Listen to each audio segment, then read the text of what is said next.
There are more questions than answers. Radio Commands, talk today. If you're ready to talk, we're willing to listen. Well, I really enjoy this program today. Cayman Islands' foremost listeners participation program. May God bless every person.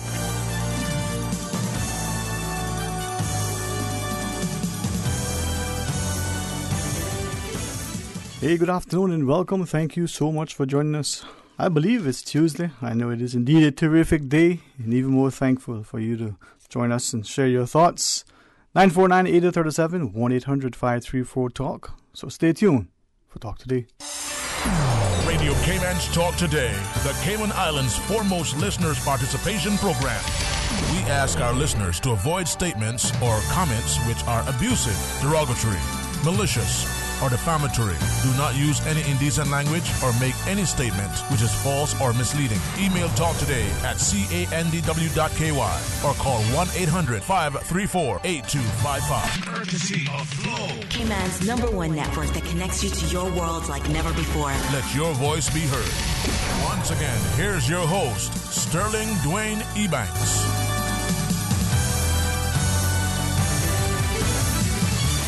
Hey, good afternoon and welcome back. 949-8037, 949-6990. Hey, those are two of the numbers that you can call if you so choose and wish. You can always dial us on our toll-free line, 1-800-534-8255. I think that spells out 800-534-TALK. Or you can also WhatsApp 925-3261. Now, until our scheduled guests arrive and we have that discussion, there'll be some open line. We're expecting at 1:30 to have, as part of our continuing partnership with the Health Services Authority, chance to speak with one of their physicians as we look at, women's reproductive health care and the like. So that's 1:30. But between now and then, and the show goes on, they say, and it'll be open line or we'll have a discussion. Either way, let's talk today. 949-8037, 949-6990. Always honored and grateful to be able to sit in the company of good friends and have a chance to chat, listen, learn, understand, contribute, and sometimes just be edified. I'm grateful for a good company, a good friend earlier as we sat and shared a tea. As he goes about his day, hey, listen, hopefully he'll continue to feel blessed and inspired as he is inspiring equally. And that's why I share with you today that this is an incredible, a remarkable country. As he shared with me a video of our Special Olympics competition in Dubai. And to watch one of the competitors not just win the gold and win it convincingly, but to see that with continued investment and involvement, not just financial. I know many of us make a big deal about the money we spend, or some say waste, and probably justifiably so. And some complain and lament, oh, we're not spending enough, probably justifiably so as well. But money in and of itself isn't the be all and the end all. It's the investment that we put of our time and our talent, not just our treasure, but our time specifically, as we lovingly, kindly, nurturingly invest in our people, and to see the sacrifices some. Even sometimes, I say this respectfully, but it's true, even some who do because it looks good on their resume, whether they're trying to build it because they're trying to impress a prospective employer, or they're looking to get into college or some academic program, they're looking PR or some other status. Not just, economic, political, social, otherwise, but looking some sort of recognition. Yeah, there are those, but they don't always, last or stand the test of time. But there are so many, thankfully, day in and day out, year in and year out, decade after decade, they're there. I was talking to someone and he shared, he says, he can't remember when he got involved with a particular program. He says, you would think that after all this time, you would get tired of it.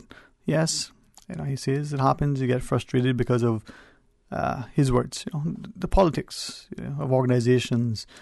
But he shared two things. One, it becomes a part of you. And as you're involved and invested, you realize that in the absence of that, so even when you have to, because of work commitments or because of travel for family or work or health or some reason, you miss participating in some of the activities, the organizing of something that the group is going to be doing or otherwise. You miss it. So it becomes an extension of your life.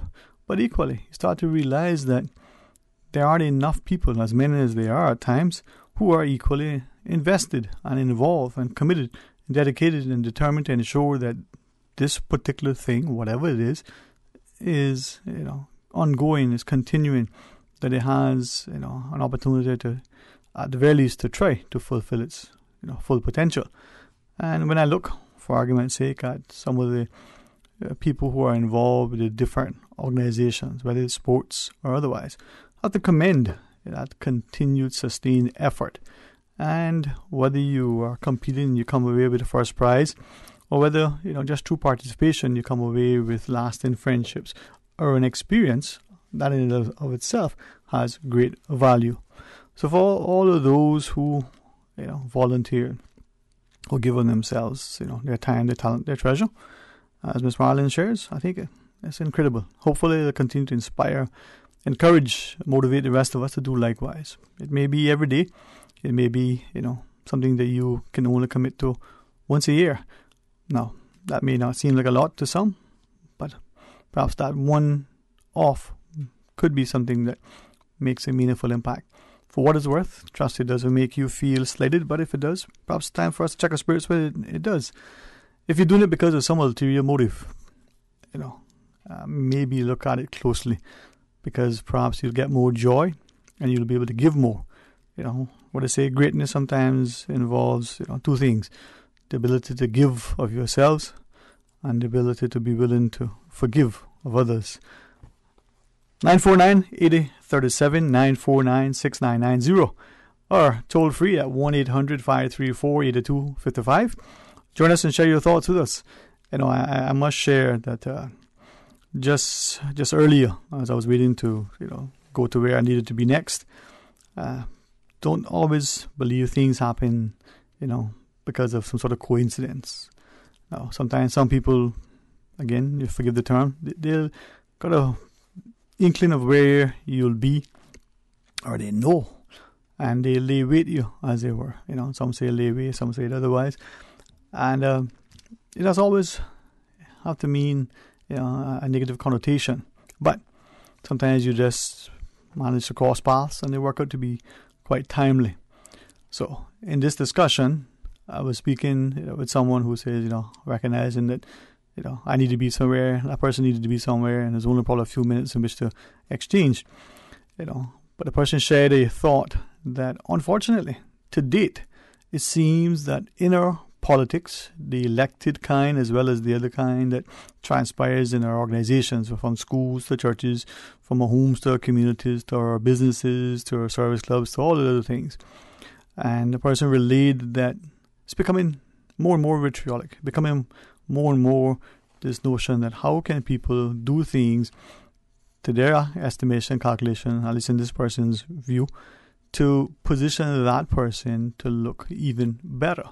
And was sharing of a particular thing that transpired partly recently, where seemingly the individuals involved had, let's say, two choices. Choice A, they could do something that probably would benefit more people over a greater period of time and be more beneficial. My interpretation, call it, the greater good. Or choice B, that thing that would bring the greatest benefit to those people who are going to be, doing this thing. And at the end of the day, as opposed to choice A, where perhaps over time and unbeknownst to many, were these people who had maybe initiated or contributed or somehow, aided in this thing coming to pass. Choice B was, very much evident who was doing what and when and where and to whom and all those things. But it would be, as they say, a quick win, a very good thing for the optics, the PR, as it were. And the person shared that so unfortunate that this thing was, being weighed. Now, you may think, obviously it's choice B. Others may say, no, it's choice A. Well, in that case, let me ask of you, faced with that choice A, where a lot more people will benefit for a lot longer, but not many people would know about, who was doing it, or choice B, a few people will benefit, but it's going to look good because everybody will know that, who was doing it. And let's say you're a politician, so you get brownie points with the voters. Let's say you're a company, a corporate entity, you will get, good PR as a corporate citizen, whatever the case may be. Which one would you pick? 949-8037 or 949-6990 or toll free 1-800-534-8255. Now, if you want to WhatsApp, 925-3261. I don't know necessarily that you may be inclined to play along, but why not? Which one would you pick? Which one do you think people would pick, and why? And you may say, well, there's obviously a right and a wrong answer, and some would say, well, not necessarily. It's not so clear cut. It really isn't right and wrong. What would you pick? What do you think should be selected? Maybe it is what you would choose. Maybe it isn't. Well, it'd be interesting to hear from you. And only, from the perspective of how is that indicative and reflective of our society, its values, its morals and mores and the like. Is that different today than it was 100 years ago, 50 years ago, 15 years ago? Do you think it's, be all and end all? Is it the win at any cost mentality? Some of us will look at, the transitioning decades, and we will look at the 80s as being this time of opulent decadence and, almost anything goes. The 90s as being, people are being a little bit more frugal because of things, perhaps as the, turn of the century rolls around and everything changes in this new 21st century. Well, are people confused and conflicted? Are they more competitive or cooperative? What is it that drives and motivates us? What is it that we're thinking that is and should be that thing? Now, we're probably quick to point fingers at politicians and say, oh boy, look at them, all about themselves. On one hand, with a big smile, trying to fool and successfully, perhaps, voter as well as contributor. On the other hand, we may have a very negative connotation of them with their hands in everybody's pockets and everybody with their hands in theirs. Or we may say, these are people who are honorable and sacrificing. And the question is, do we really know the truth?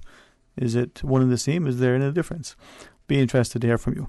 So as we pause and take a break, you ruminate and think about it, give us a shout, share with us as we return, because we want you to start thinking, talking, acting, and being willing to champion and to challenge. 949-8037 or 949-6990, or you can call us toll free. I believe the numbers work. 1-800-534-8255. What better way to know than if you call and share with us? Stay tuned for Talk Today. A caring and community spirit, cherished family and cultural values. These are some of the things that still embodies the Caymanian way of life in the Eastern Districts today. Savannah Pharmacy, your neighborhood pharmacy, located in Countryside Shopping Village, is delighted to offer products and services of real value. Whether it's catering to your family's medical needs or carrying apparel, gifts, and beauty products, Savannah Pharmacy provides you with more than just prescriptions. Remember, they're always just around the corner with everything your family needs and convenient opening hours, including Sundays and holidays. Savannah Pharmacy. For more information, call 946-3336. This Easter weekend, the Cayman Islands will welcome the rest of the Caribbean, and you do not want to miss it. Carifta 2019 takes place at the Truman Bodden Sports Complex from April 20th to 22nd. Watch the region's most talented track and field athletes compete and come cheer on your Cayman athletes. Get ready to raise your flags at the Caribbean's biggest athletic event this Easter weekend. It's Carifta 2019. Tickets start as low as $10. On sale now at CaymanCarifta2019.ky. See you at the games. Carifta 2019, brought to you in partnership with the Cayman Islands Government and CUC, sponsored by the Cayman Islands Athletic Association, DART, Maples Group, Pinnacle Media, and Radio Cayman. It's all about unity, together.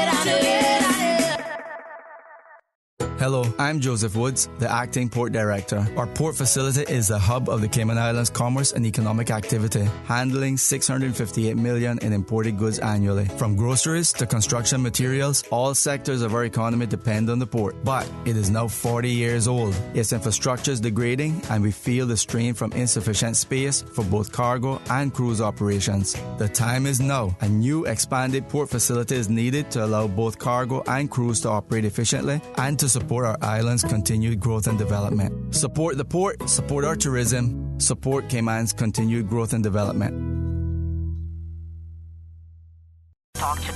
but I do have some questions.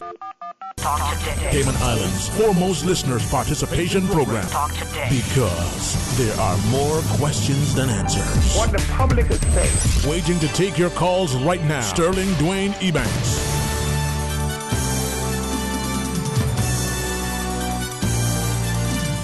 Hey, good afternoon and welcome back. Thank you for joining us. 949-8837, 1-800-534-8255. Or you can WhatsApp 925-3261. Looks like that's what, is available to our listeners at present in order to share their thoughts with us. We invite you to call and, contribute. Ask questions. Be willing to, as they share, mix it up somewhat. Get into the fray. It may be simply that you like what's before us and think, hey, we need to preserve this. The status quo looks good. You might say, nope, not enough. We need to move on, press on, make it better, bigger and bolder. Well, something I'm going to add. With that in mind, though, and chatting about this scenario, and the questions on the table, you may think it's too pensive and philosophical. You may think it's, too early in the week to get into that kind of depth. Let me get to Friday. Well, either way, it's for you, as you so choose and wish. There isn't any test. You get no right or wrong answer. There's nothing other than a willingness to engage in a little bit of, cerebral back and forth as it was. But, having shared that, earlier discussion, as it continued, it was shared that what is the long-term sort of plan for the country? The question was asked, is there a long-term plan for the country? If it is, who knows about it? Now, some of you would have been privy to the writings and workings of many, including Mr. Roy Borden, and perhaps, if it's okay with you, I'll say that his book launch on the 30th of March at UCCI. Perhaps it'll be nice to attend and hear from him. And the question that was being asked in that book, as he's asked many times and has been echoed by others, for whom we'll be developing. So let's revisit that in a bit. But in the meantime, let's go to our phones and join our caller. Hey, good afternoon and welcome. You're on Talk Today. Mr. Dwayne. Hey, my good friend. How are you? All right, sir. Good to hear from you, sir. Good to hear from you. Not all good, but still try and make it. Well, listen, man. If there's a way that we can make it better and we can make it work together, we should reach out and help each other. I hope so. I hope we can dip on. You know, no topic you talking about now, though. Or no, it's open line. We had some guests scheduled, but they haven't arrived as yet. Maybe their schedules got a bit confused. Maybe they just got caught up. Who knows? But in the meantime, Miss Norma reminds me, you can be absent until you need to be present. So I'm here, and Susan said the show goes on, so I'm here. They're probably in traffic. You never know, my friend. You never know. Maybe they decide to catch a flight and go across to the back and enjoy themselves. Mm-hmm. Would be a good thing to do. I hope they bring back one of them goats. One of them big goats that they go with it. Yeah. But, no, man. I had to jump to my favorite topic. Mm-hmm. Yeah, man. Some people don't like it, and some people they don't like to hear the truth, But I got to ask them, say, how it feel now, like I asked you before, how it feel when you find out that you've been lied to? You know what I mean? As I engage, and I really appreciate not just you and people like you who are willing to make a contribution, but the willingness to sort of stimulate some thought process, especially on issues where some people may be uncomfortable, maybe because they're ill-informed. What is it? We fear that which we do not know. So being lied to, how do you think people feel about that? Being deceived.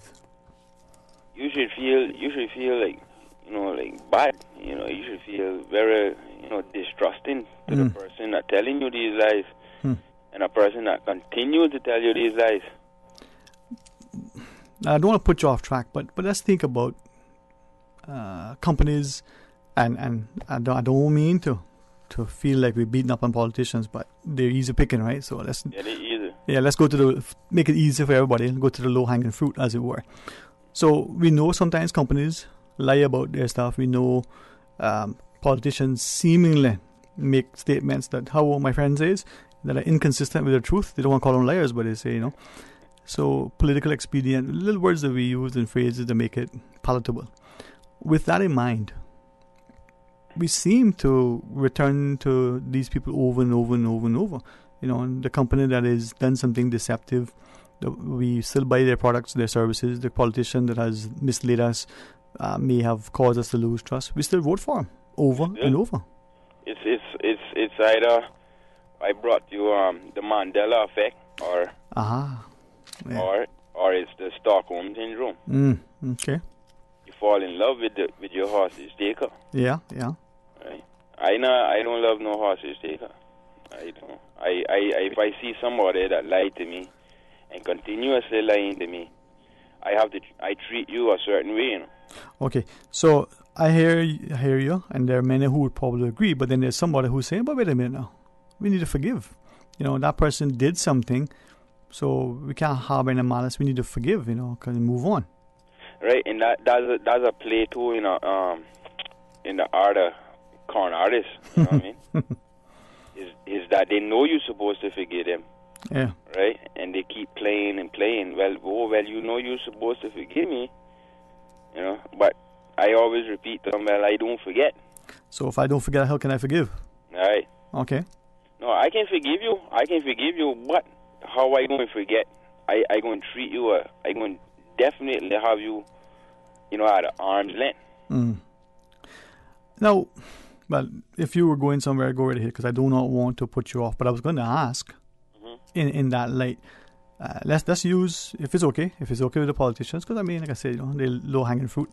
Let's use them for example. They get caught up in some scandal, and I'm not, just for listeners, not only looking at the ones here, or the ones in the region, or the ones in the international media, because of their behaviors, right? But just generally speaking, we see as an example somebody who is the CEO of an organization, the top person at a company, or even an international agency of the like. So I look at some of the bigger sort of IMFs and World Banks and those kind of things.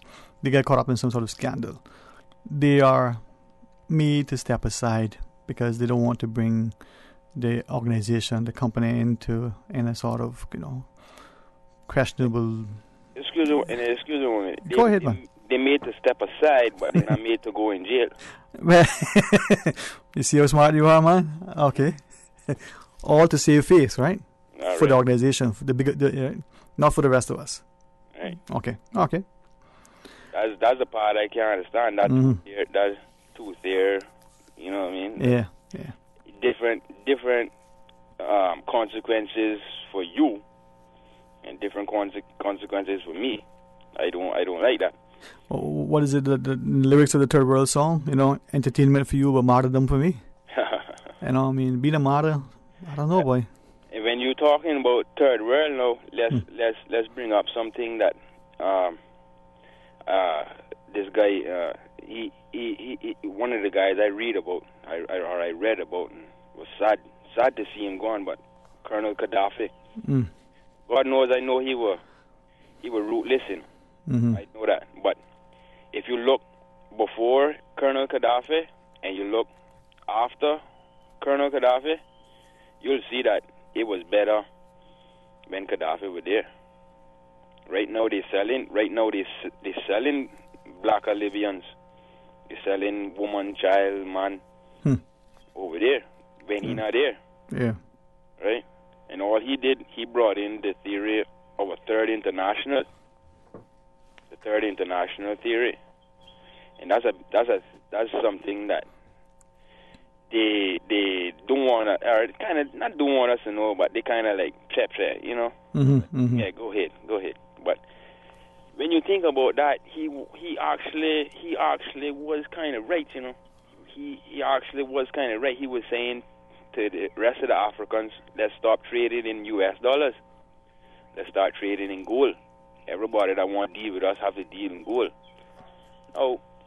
No, I'm not saying for us to drop any dollar or anything like that, right? But this laws or these things that they have us following, I can't even call them laws, Mr. Dwayne, because it come in like it's very systematic, or it's like it's to discriminate against certain races or certain people. Right. And I don't agree with any law that is written to do that. So it's not equal, fair, and just, you know, across the board. It's, you know, do as I say, not as I do. I do as I tell you. It don't apply to me, but it applies to you. I don't agree with that, Mr. Dwayne. And these politicians, they're totally guilty of that.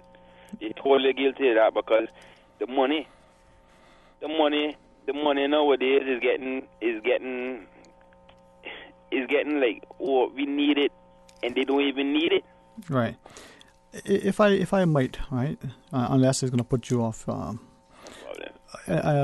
discussion most recently with some individuals, and sometimes you get in the company of people that after, you know, some time has passed, they become a little bit more free with their thoughts, right? They become more relaxed and willing to share a little bit more deeply, right? A little bit more profound insight.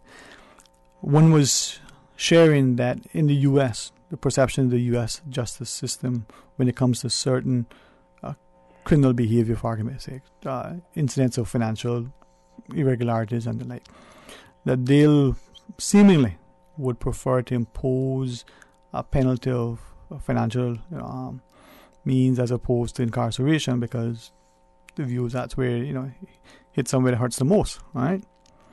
And as I shared with you, I was thinking to the comment that was made in relation to how we approach, you know, I guess I say financial criminal activities. So you've done something that has disrupted and called into question the reputation of the financial markets and institutions. So therefore, you're going to pay a fine of millions or tens of millions, but really no incarceration. No incarceration. Right.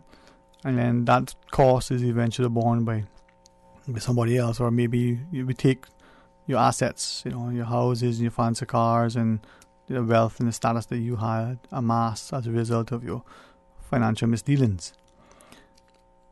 The guy who's caught with a spliff or does something else ends up behind bars and becomes, you know, seriously criminalized and instructed in, you know, in criminal behavior and the ways of life. For life. For life.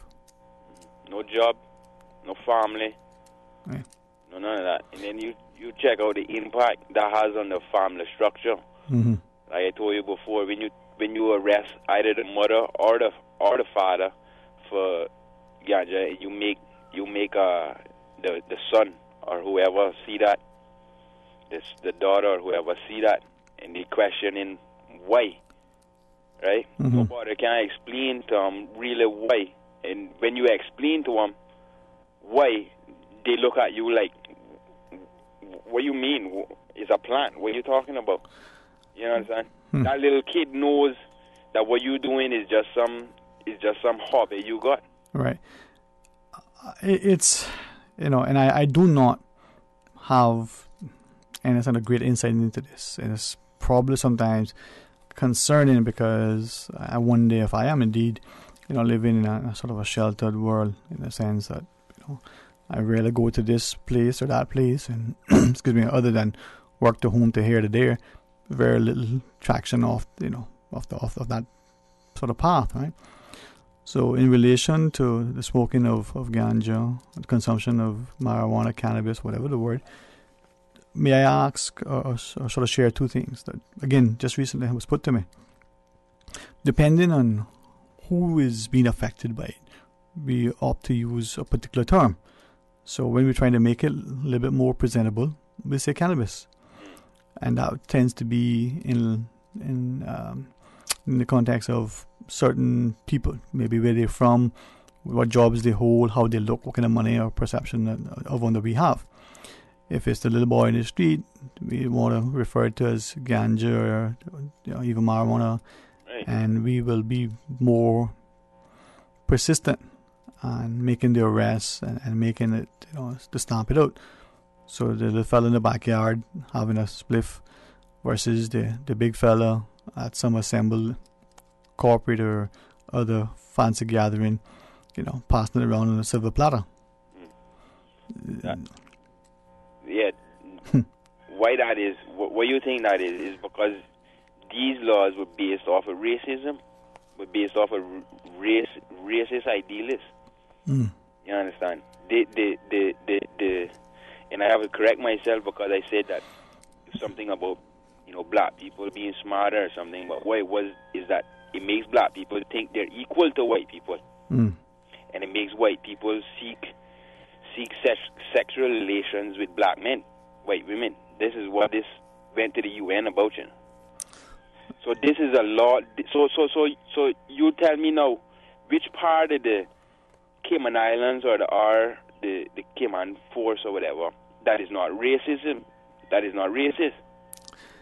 You tell me which part of that is not racist if you following something that was based on racist, because they got, and you heard this before, Mr. Dwayne, that they is trying to save the children. I bring this up a lot, that they said they are trying to save the children from smoking ganja in keeping it illegal, right? This is what they're trying to do, or this is the you can hear it, the politicians say it all the time. Right. Right? But really, who's suffering right now with it being illegal? Yeah. Is the children. I want to ask you, and I won't belabor it. I certainly don't want to impose on you, but I smile when you say things because Miss Susan is chastising me. Listen, she says the break is nigh. Why are you still talking to this guy? No, she didn't put it that way. But do you wish to continue the dialogue? There's nobody else in the queue, or we want to pick up another time. What works for you? Because I'll have to take a break before she takes the time and switch to me. What do you want to do? All right. Okay, all right. And we'll join some others, That's because, this issue of racism raises hate, and I'm not sure that I'm equipped, but I'll be interested to hear what you have to share. Please, short break. Join us when we return. Advance Automotive introduces the strongest, most advanced Silverado ever. Built on the legacy of the most dependable full-size pickups on the road, the Silverado offers enhanced aerodynamics and a more muscular presence. Life's more fun with a truck. Get the perfect balance between work and play with the Colorado. Sand, asphalt, or mud. You can't go wrong with the most capable off-road truck in its class. Visit the Advance Automotive showroom on Owen Roberts Drive or AdvanceChevrolet.com. Don't just drive the road, live it. Save time, don't stand in line. You can apply for or renew your trade and business license online 24 hours a day, 7 days a week. Just visit dci.gov.ky and click on the Trade and Business Online application link. Now, you don't need to stand in line, take time out of your busy schedule, or try to find parking. You can apply for your trade and business license online. Visit dci.gov.ky today and save time for running your business. Headlines. With the latest headlines. All the news when you want it. Tune in to Radio Cayman for hourly headlines of the day's top stories. One of Cayman's bright and shining young stars. Local, regional, international. Turning to international news. Updates on the hour between 7 a.m. and 6 p.m. on weekdays. Radio Cayman News. Headlines. Your voice, your choice for today's biggest news. Talk today. But I do have some questions. Talk today. Cayman Islands' foremost listeners' participation program. Talk today. Because there are more questions than answers. What the public is saying. Waiting to take your calls right now. Sterling Dwayne Ebanks.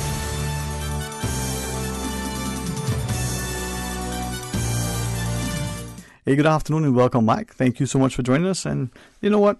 It's Tuesday, and if I can't antagonize and somehow see if I can get under Miss Susan's skin today, well, what's the point? I mean, I got 3 more days here. I got to see what I can do. All right, I'll call it. Let's go back to our phones. Welcome back, sir. All right, hello? Yes, sir. All right, yeah. And we do have, I think she says, another caller. So, I really appreciate you sharing, but as you were. 2 minutes, because, me, I'll keep calling. You have much to contribute, man. I really appreciate it. I'm really sick of it, Mm-hmm.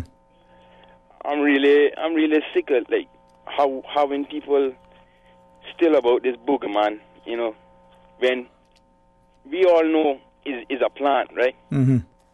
We didn't man make this, right? God put this here, right? This is a Christian place. And think about it, and you know what bugs me the most is how much friends. You know how much family members I lost to this alcohol and to other drugs and stuff like that.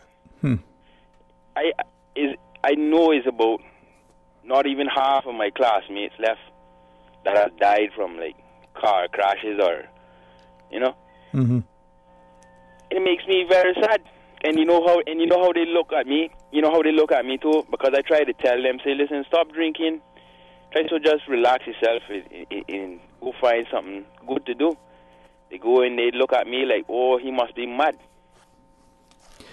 You know, as we go through, I may reference some things that I've heard others say, including the academic Mr. Roy Borden and as historian, sort of as he put the chronicler.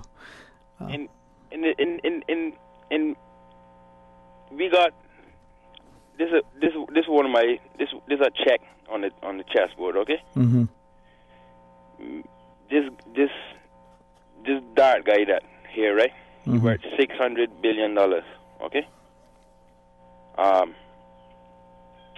Colorado last year, you know what the income was last year? No. $600 billion. They doubled from 2017, $300 billion to $600 billion in 2018. Wow. So, what you think? You think we really need this guy here? We don't really need this guy here.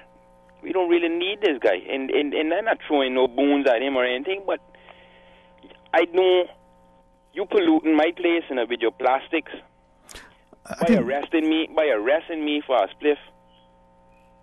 And my family and my farm friends and all that. We could all be working, growing, and serving this, right?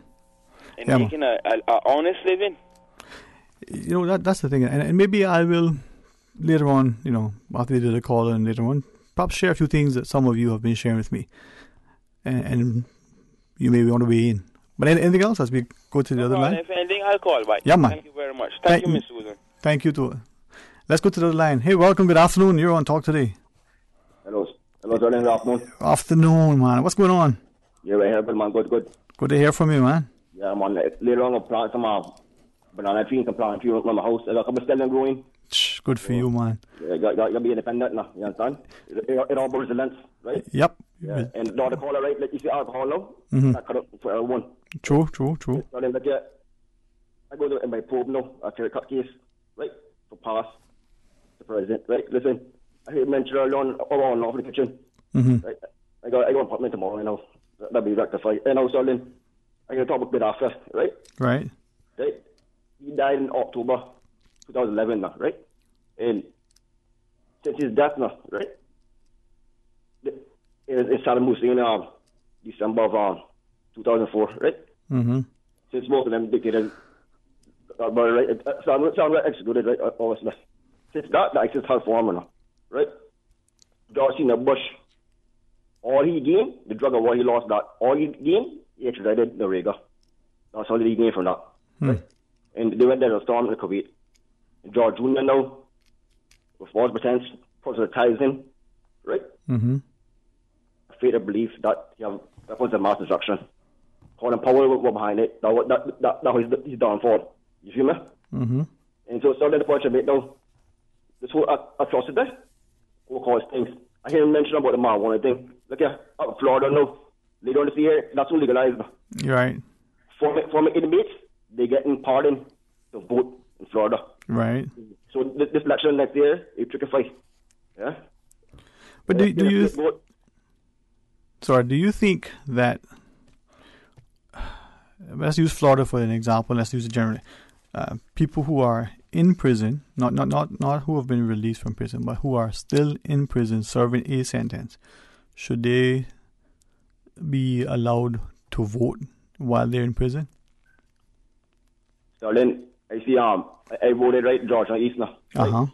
And I see some inmates, they were there, they can't there to pursue the vote.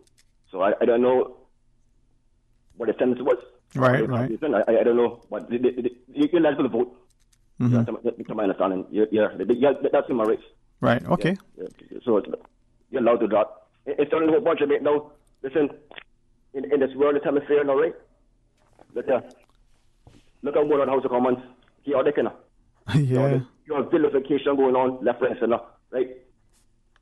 Donald Trump being stolen by shoulder, right? For a trade deal with the US now. But Jeremy Corbyn, you don't want inflation, period. And Theresa May, boys, she a conundrum, a maze. Right? So, listen, I hope nobody going on with it. Like Russia, they going back on Venezuela. Russia, they're not playing out now. So I hope nobody going on. You know, so. Well, listen now, from your... In Cuba, look at hold on, Cuba now, they get oil from Venezuela. Right. That place is a turmoil now. Yeah. You feel me? So... Okay.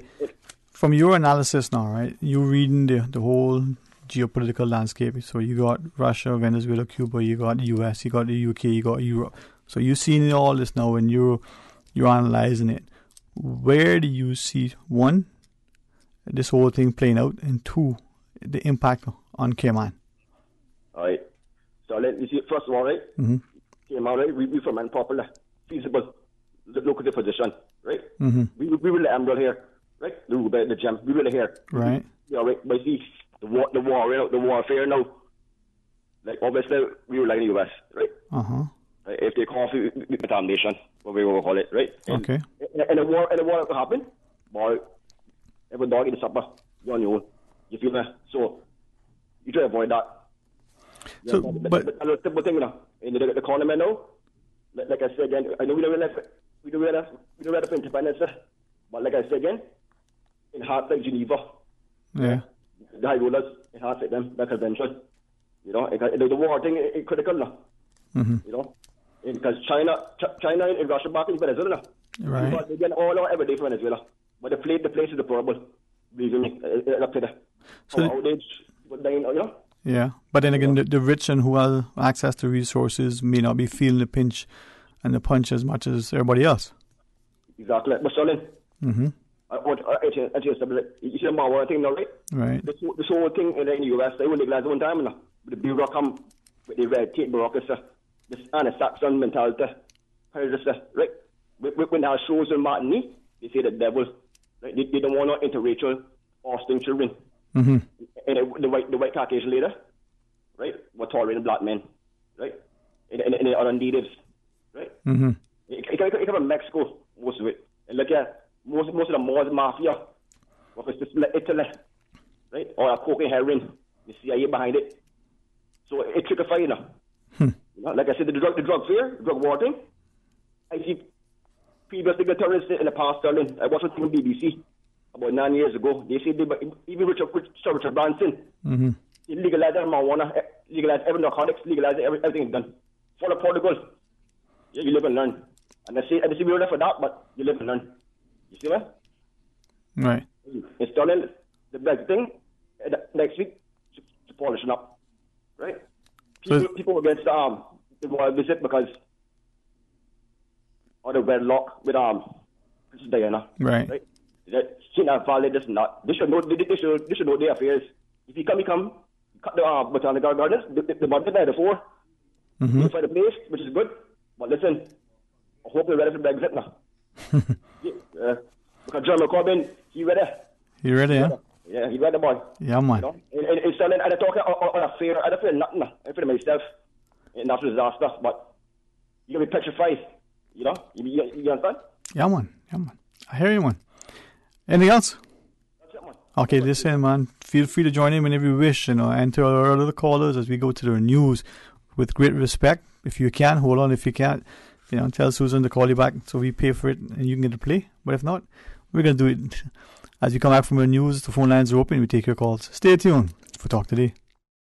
From district to district, moving through the waters to Cayman Brac and Little Cayman. Your station, your voice. All things Cayman. One radio, many people. This is home. Radio Cayman in the Cayman Islands. Radio Cayman. Headlines. Radio Cayman's newsroom. Headlines. These are the biggest stories right now. This weekend, families across Grand Cayman will get an opportunity to brush up their birding skills with another Families in the Wild event hosted by the National Trust. The group is meeting on Saturday at 8:30 a.m. in the parking lot at the Botanic Park. There are also loads of migratory birds, 245 which are listed in the Guidebook of Birds of the Cayman Islands. Email info@nationaltrust.org.ky or call 749-1121 to register. Good afternoon, I'm Dion Anglin with your headlines and news elsewhere. Theresa May is writing to the EU to ask for Brexit to be postponed until June 30th with the option of a longer delay. One minister told the BBC there was no agreement around the cabinet table. EU Brexit negotiator Michael Barnier said the EU would not grant a delay without a concrete plan from the UK about what they would do with it. Under current law, the UK will leave the EU with or without a deal in 10 days. Cyclone Idai has triggered a massive disaster in southern Africa, affecting hundreds of thousands, if not millions of people. The region has been hit by widespread flooding and devastation, affecting Mozambique, Zimbabwe, and Malawi. Mozambique's president said more than 1,000 people may have been killed after the cyclone hit the country last week. And a woman in China almost died after injecting herself with liquidized fruit in a bid to be healthy. The 51-year-old suffered liver, kidney, heart, and lung damage and was put into intensive care for 5 days. There were over 20 kinds of fruit in the intravenous injection. After injecting herself with the mixture, the woman had itchy skin and a rising temperature. That's a wrap of your headlines. I'm Dion Anglin. Radio Cayman, the voice of the Cayman Islands. What's happening in your community?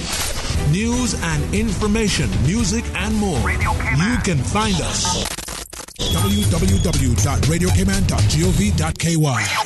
Like us on Facebook and follow us on Twitter. Radio Cayman is your choice, your voice for today's biggest news. Radio Cayman.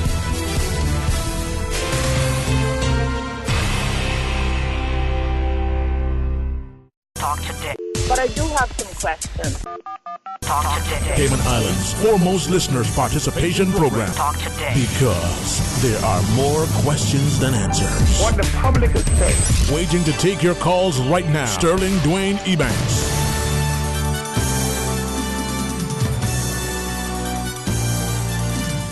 Hey, good afternoon. Welcome back to Talk Today. It's open line 949-8837 or 1-800-534-8255 or 949-6990. There's a WhatsApp number, and if you send it through, I'm pretty sure between me and Miss Susan and the rest of us, we might be able to read it. 925-3261. 925-3261 is our WhatsApp line. 949-6990 or 949-8037. Of course, toll free is always there for you to call and share your thoughts.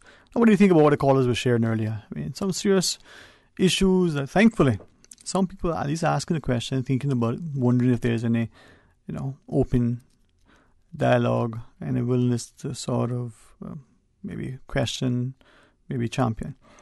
A couple of things, just looking at what callers have shared earlier. They push to legalize cannabis, should it be? As some have shared, that it's for medicinal purposes only. Should it be, as some are saying, well, the reason why they want to push it because, there's a segment of society that is engaged in it who don't want to be caught. They want to be able to freely move about. And because of their position or what they think of themselves or their offices that they hold, that they would, look bad if they were not able to smoke it like you can a cigarette or some other tobacco product. Or is it, as some have shared, do you recognize the importance of diversifying the economy, the amount of money that this thing can be made if properly structured and regulated? So not only do you legalize the smoking or decriminalize or whatever it is that we choose to use, if there's really any major significance, but we get into the growing of it, that farming, cultivation, and the potential for research, so that one, I think it's strains or strands, I'm not sure which one it is, but maybe it's strains. We control the quality of it and thereby seriously, minimize any deliberate or malicious or inadvertent attempt by people to mix it with something else and so cause harmful consequences to those consuming it. Things to consider. Let's go to our phones. Good afternoon and welcome. You're on Talk Today. Hello, good afternoon, Mr. Sterling. Good afternoon, sir. How are you today? Yes, thanks, man. I'm calling from Jamaica. That's Pastor Mattox. Welcome, man. Thanks for calling. I hope the call was good for you. Yeah, man. Giving thanks and praise. I just listen to that great station, Well, thank you. Thank you very much. And I was just praying to Cayman Island at all times. It's a blessed place. Amen. Oh, yeah, man. I spent a lot of here in the airport, and it was a blessed place. I just continue to pray that God may continue to cover Cayman in every avenue. God bless you in Jesus' name. Amen, brother. Amen. It's a blessed place, and I hope that we continue to, provide a blessing to others, all right, so.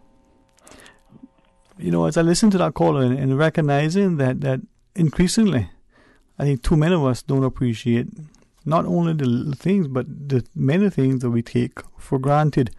I'll give it an example, and I wrestled with this earlier, only because when the person called me, they were wrestling. The person was wrestling with it equally, and to sort of not reinterpret, but to perhaps present it in a way that I sort of try to understand the motivation for it. The person was sharing that, look at our quality of life, right, from two perspectives. And I'll come back to that, but let's go back to this caller who's joined us over again. Hey, welcome back, sir. Yes, tell back again, man. Yeah, man, of course. Yes, tell to our Russian trade went to that one. Yeah, man, I apologize for that too, Right, Russian man. And now I'm going to finish off now. You see the bootleg thing, right? Mm-hmm. Right? With Bureau, it smash up barrels of alcohol, right? Because most alcohol will come from the West Indies now. Mm-hmm. Right? In part of Europe now. And they mash up Al Capone, right? You rectify that, yeah? Mm-hmm. Organized crime, you know what I'm saying? So, doing the whole process, right? The whole protege, mm-hmm. It doesn't matter, those error, and like I said again, starting the marijuana thing, people going on like, hello, like Canada, like I said again, October 17th, my birthday now, Canada, 2 days, right? 2 days, that paid off now, all that debts now, the Federal Reserve paid off now, right away now. Wow. Denver flourishing, right? When Dr. Lockhart were there, last month, I believe you were there, were you? Right. He said that the productiveness is going clear, good air, right? So sort of way, but people say it's a la land, Mm-hmm. But the productive is going good there, At least we basically stay in church now, right? We have no own demographics of voters or we won't please now. That's the problem now. That whole iron of it now. Mm-hmm. You got to press certain class people or certain age group, Contemporary times we deal with now, modern era. So I'm saying, and you there, sir? Yeah. I stole in a little bit. I stammered now. Came out with tendency, right? So like, we put everything on the carpet, And there are people in different white-collar jobs doing harder drugs, harder narcotics, opioids. You see, man? But that come out in the limelight. The marijuana thing is simple, and it's been a long time now. Right? That's about good stuff for a long time, usually. Right? That was so arrogant. Right? I haven't drink on Saturday. My brain trapped me. I had 2 beers. That was Saturday. I drink since. And I had nothing. Right? You understand, Tony? Mm-hmm. I pick the phone up, I call. Right? If I see the boy physical form, I can let myself see me. And I had nothing. That's how I am. But you see, like you came out now, you have a tendency, right, to rather back, rather this and that. It is a unity. Yes, it is a unity. So that's why England have this anti-Saxon mentality. Because quarter came out is Afro-descendants, right? So that's why they forcing these privileges. You came out, we don't have no problems there now. In the UK now. Mm-hmm. So overseas territory. Yeah? So that's why they're forcing those amendments. So the Afro-descendants go back to the island thing, do your thing. Toxic coconut, do your do. Okay. You know what I'm saying? Yeah, man. So, keep that in mind, sir. All right. Because you see, she was to me now. This weekend I was speaking on last year, so you know. Yeah, so. She rather run that. She knows time this. German Corbyn, they started the whole tactical thing about it. The people in the UK, they feel the same way with both of them. Right? Her and German Corbyn, so they should know to figure it out. Okay. I know those are by that there. Cool. Thank you, man. Hey, thanks very much. And let's go to our phones again. Welcome, you're on Talk Today. Good afternoon, Sterling. How are you? Very, very blessed. How about yourself? Pretty good. Sterling, the gentleman I called a few minutes ago, praying for the Cayman, and Cayman is a blessed island. Mm-hmm. Yes, Sterling, it is blessed. But we, the people, we take everything for granted. And we need to be more alert and watch what's happening around us. Because, Sterling, if anything ever happens in Cayman, I don't want to become of us because we don't even have any exercise of anything here for living on an island that is surrounded by water. But we are blessed. But I just wish that we could take the hatred out of our beautiful Cayman Island that we so call home. Mm. Sterling, two more things I want to hit on. As far as I can remember, when the Queen came here, I understood that they drove her, if I can remember, through South Sound, and there was avoiding Smith Road and Crew Road. Someone can call and tell me if I'm wrong. Because they want to take her through the most high polluted part of the Cayman Island. I use that term. Mm-hmm. Okay? Mm-hmm. Now, Sterling, she opened the Crane Highway some years ago. She had the plaque up there. And I went up there some months ago on a tour, and we stopped by that plaque, and you couldn't even read a word on that plaque. Someone saying now it is clean, which I'm happy to hear that they clean it. Okay? And Sterling, the Prince Charles is coming to the Cayman Island. Okay? You're going to be here for probably a day and a half. I just hope and pray that they're not going to take him and dress him up and carry him to the pretty places of Cayman and make him think that is what Cayman is all about. Beautiful in this area and low degraded in other areas. He needs to see reality with the rich and the poor and the famous in the Cayman Island. You understand? Mm-hmm. So all those roads that they're not going to drive this man on, I say, y'all need to wake up and give that man a little tour, make him see what Cayman is really all about. Who's hurting and probably say, well, that's a nice home. They're not hurting. Well, they can't go by that neither, sir. Like, you can have a beautiful home and hurting financially. You know what I mean? Right. Well, that's what I was going to say to you, that we may be able to see the affluence, at least on the surface, and we can see the poverty. But two things. One, as you shared, we don't know what's going on behind the walls, the fences, the doors, and the like. Exactly. But secondly, those that are somewhere, in between the rich or the very rich and the poor, that may be working, struggling, probably, not just living paycheck to paycheck, but is so extended and overextended, so stressed and stretched that, as much as they may be trying to save and to pay their bills and to keep their heads above water, they're drowning, they're frustrated, they're being, in their minds, marginalized, disenfranchised, discriminated, feeling some sort of angst. How do we capture those, and I would love to know and hear that he went to visit some of our senior citizens that are in the old home or people's home or in their residence, I don't care how many hours he coming for, but if he coming to Cayman, he got to spread his wing a bit, not just in the fancy section of the Grand Cayman Island, and forget about the poor people, because we have them here. And Sterling, I just want to say that if we don't wake up, there got to be more poor people in Cayman, and they got to really be the richest famous, and we got to be cleaning their offices and their homes for them. Mm-hmm. Sterling, I just came from in the center of Georgetown, and our visitors are out there walking up and down. We have a handbook for tourism, and it states anyone who's walking in our streets has to have a wrap around their waist, go down. Mm-hmm. I know I shouldn't be saying this, but downtown Georgetown today is a disgrace. Sterling, I think, is hanging out down there, left, right, and center. Young girls, women, elder women, whatever. They have no respect, and there's no one. I know no one can say anything to them. All the tourists, they just have for a couple hours.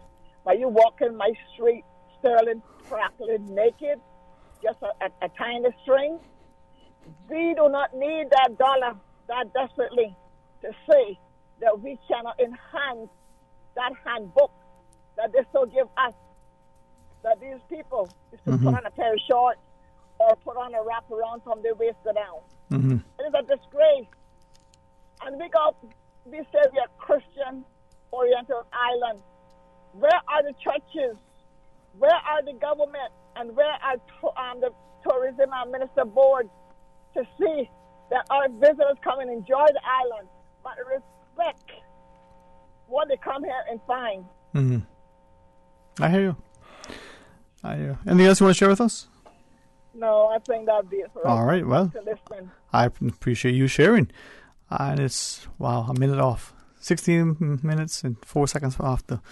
So a minute and 5 out. We'll pause, we'll take a break, Miss Susan. Doing a little better? Oh, okay. I won't get there yet. We'll see. When we come back, more talk today.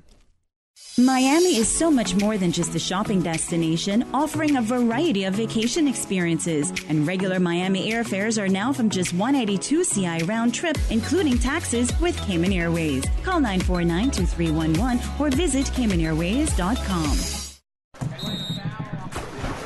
This Easter weekend, the Cayman Islands will welcome the rest of the Caribbean, and you do not want to miss it.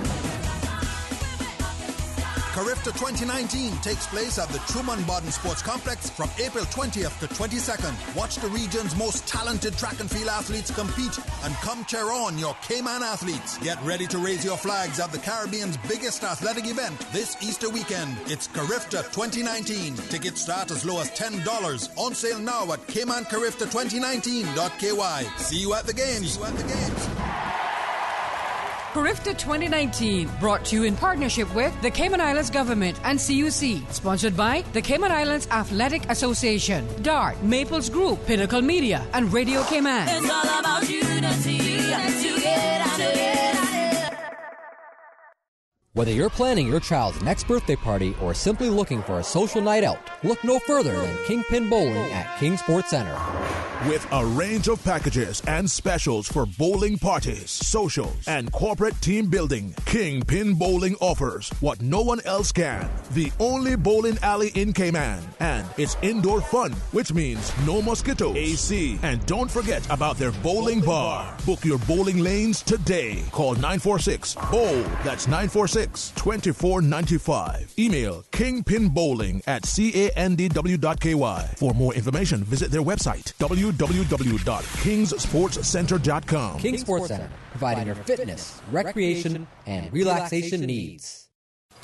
The Cayman Brac Agriculture Show Committee presents the 16th Annual Cayman Brac Agriculture Show, Saturday, March 23rd from 8 a.m. until 4 p.m. at the Agriculture Grounds of Songbird Drive on the Bluff. Tons of fun for the entire family. Animals, antiques, art and craft displays. Only $8 entrance fee. Children 4 to 10 years old, $4, and free for children 3 and under. Raffle tickets are $10 and include entry for a grand prize of $2,000 among others. Travel from Grand Cayman is a breeze with extra same-day flights on Cayman Airways. Check them out on Facebook at Brac Agriculture Show. Don't miss the annual Cayman Brac Agriculture Show, Saturday, March 23rd.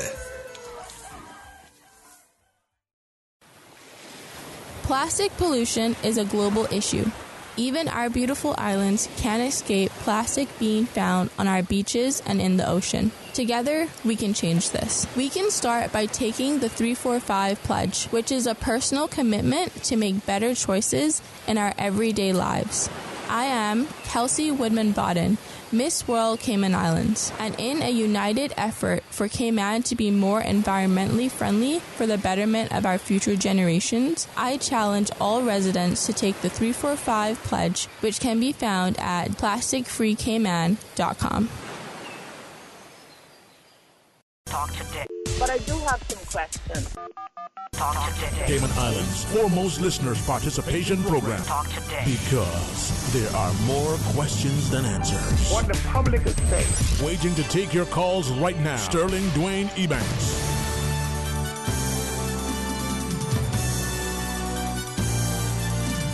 Hey, good afternoon. Welcome back to Talk Today.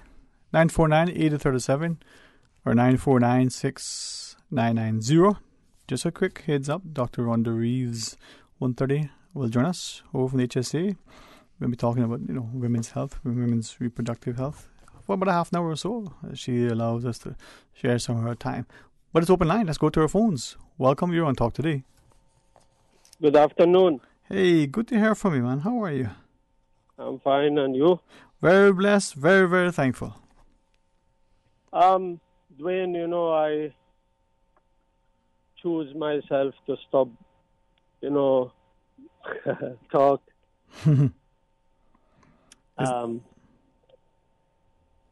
Because I think sometimes, it seems talking the truth in this island is upset some people. But you see, I see that sometimes you have to speak because you see strange things. Mm-hmm. And the most strange thing ever I see recently, that we always complain about those bus drivers. And people are writing complaints every day. We have 7-8 bus drivers among the total of many buses. And those 7-8 bus drivers have a lot of complaints against them. And the director of public transport, he know about them. He suspend some of them sometime, and the complaints keep coming. The board, the public transport board, never take any action against those drivers, and it seems because the owner of the buses know some people sitting in the board or something, I don't know, might be. But when one bus driver make a mistake against one sitting member of the legislation assembly, his driver license being taken, his bus license being taken, he not allowed to drive bus anymore in Cayman Island, and that is because he make a mistake against a sitting member of the House. And I don't agree for the bus driver to make a mistake against elected member of the House. And I think the punishment maybe was very harsh, like you cut in somebody because the guy have 2 Caymanian kids. He need to feed his child. If I may ask, and I don't wish to be disrespectful or disruptive, but relaying the story and putting in the person's particulars, how do we benefit? I mean, what is it that you're trying to convey to us? What I'm trying to say, it seems this government, it don't care if a citizen of this country, Caymanian or non-Caymanian, complain about those bus drivers. They don't care. If this bus driver do like wrong to somebody who's elected member of the House or somebody high in government, they will take action because at that time they have power to use to punish somebody. But now, okay, so but once it's a regular citizen, you're saying then there's no redress. But if it's against somebody like a legislative member or somebody high in society, we take note. Is that? Yeah. Okay. Then the weakness of the public transport board tell us that those people are running by politics, is politically motivated to punish somebody who is doing something wrong against a politician or somebody who's in a high position, but they are not caring any much about punishing somebody, a driver who doing, which those driver behavior every day, they charging the tourists $4 sometimes, one West Bay Georgetown bus charging he don't carry anyone only tourists and charge them $4. Right. Well, I think, your point being that if we're going to enforce it, it needs to be across the board, irrespective of who, when, where, and why. If it's wrong, it's wrong. Thank you for that, sir. Let's go pick up a couple of callers before our next break. Welcome, you're on Talk Today. Yes, Sterling? Yes, ma'am. Sorry to call you back. That's fine. But I just wanted to say how the garbage is going to be worked out for next week with this gentleman coming to our island. I just hope, even though he may not go in the areas where the garbage is very thick and out of control, I hope that, they're going to put some extra effort on the road, on the streets this week and next week before that gentleman comes on this island. Sterling, the Rotary got some low benches sitting throughout the island, saying there by bus stops for the public buses. Do you follow me? Mm-hmm. And Sterling, the majority of those seats are sitting in bush. And I see where up in Newlands where bush is taken over one completely. And if anybody do go there, there's glasses left there and water bottles and so forth. So the Rotary, they're going to bring these things out. They have to bring a little garbage can and put alongside of these little benches that they call out there for the public bus stops for visitors to go there and sit and wait for a bus. It's all good and well, but it has no shade to it. Plus, I see someone was cutting some with a weed whacker from one of them in the area just a couple last week, and but there's a lot there still. That the grass is the bush is even growing through the hole of the metal seating.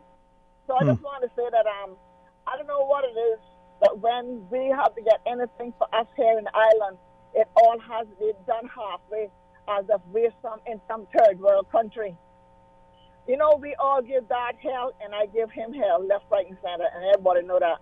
We got other investors on this island, and we not even got time to look into the other investors, what they're doing for our country. But we all got time to pick on that, and I pick on that. But one good thing I must say about that man, when he does something, it is full of taste, and it's quality, and it is quality. All right. Well, all right. Yes, ma'am. Thank you, too. And let's see if we can take one more for the break. Welcome. You're on Talk Today. Hello, good afternoon. All right, 949-8037 or 949-6990. Good afternoon, welcome. Good afternoon, Dwayne. How are you? Oh, very thankful. How are you? Not too bad. Thankful, too. Oh. I quite agree with your last caller and the caller before. Mm-hmm. Now, Rotary Central does put up bus shelters, and they had garbage cans by them. Mm-hmm. But what has happened is that people start to put their household garbage in those garbage cans, and take it from their cars and put it in those garbage cans. It wasn't left there for the people that goes to the bus shelter to wait on a bus or anything like that.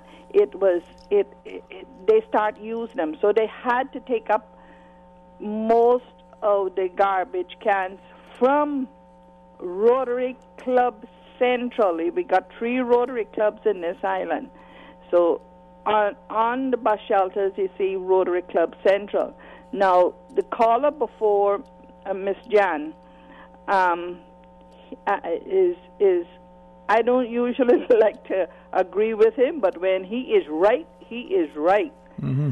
And I agree that the not only the public buses, the tour buses, they take this Northwest Point Road for a racetrack, especially the days that the ships are in.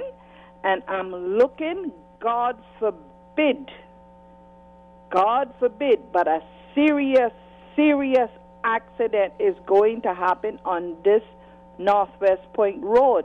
Now that they're building every little foot of oceanfront land is buildings going up.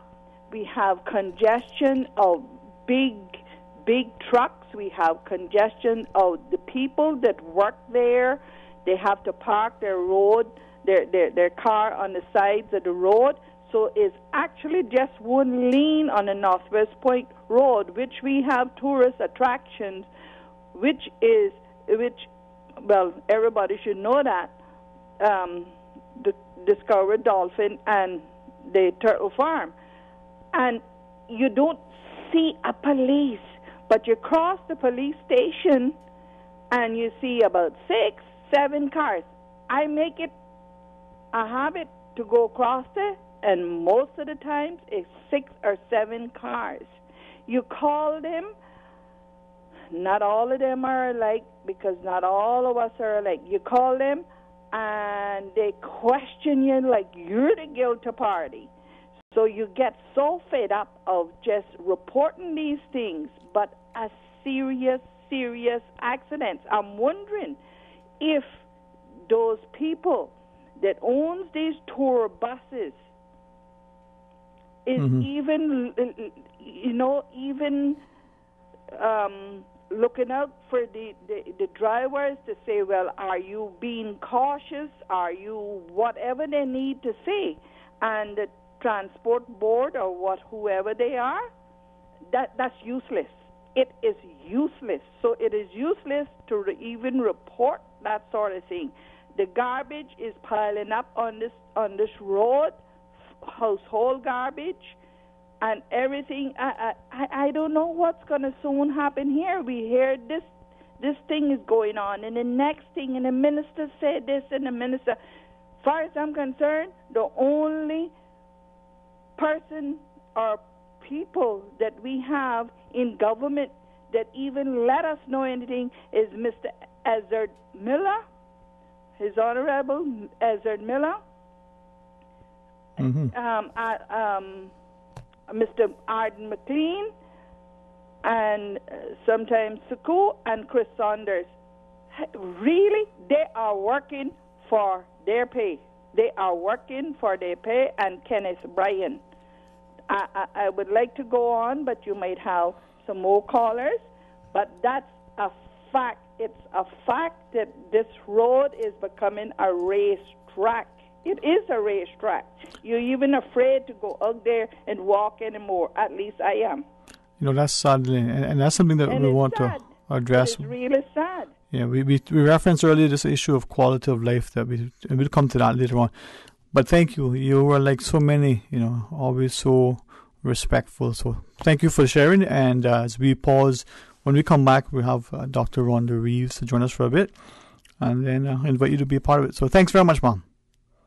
Dwayne, thanks everyone for listening to me. Thank you very much. Well, when we come back from the break and continued partnership with our Health Services Authority, we have a discussion, talking about challenges in women's reproductive health care.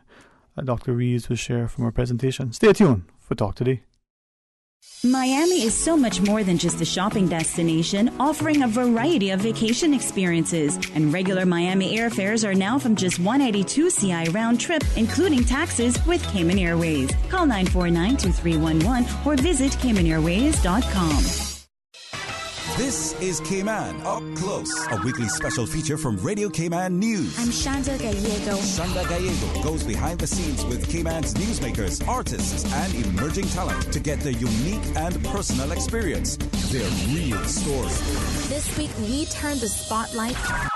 Sundays at noon, 6:10 p.m. and 10:10 p.m. and always online at radiocayman.gov.ky. Tune in for Cayman Up Close this weekend. You make me stronger. Oh, come on. We are Radio Cayman, and this is how we wake you up. Sing praises unto God, sing praises. Come on, sing praises unto God, sing praises.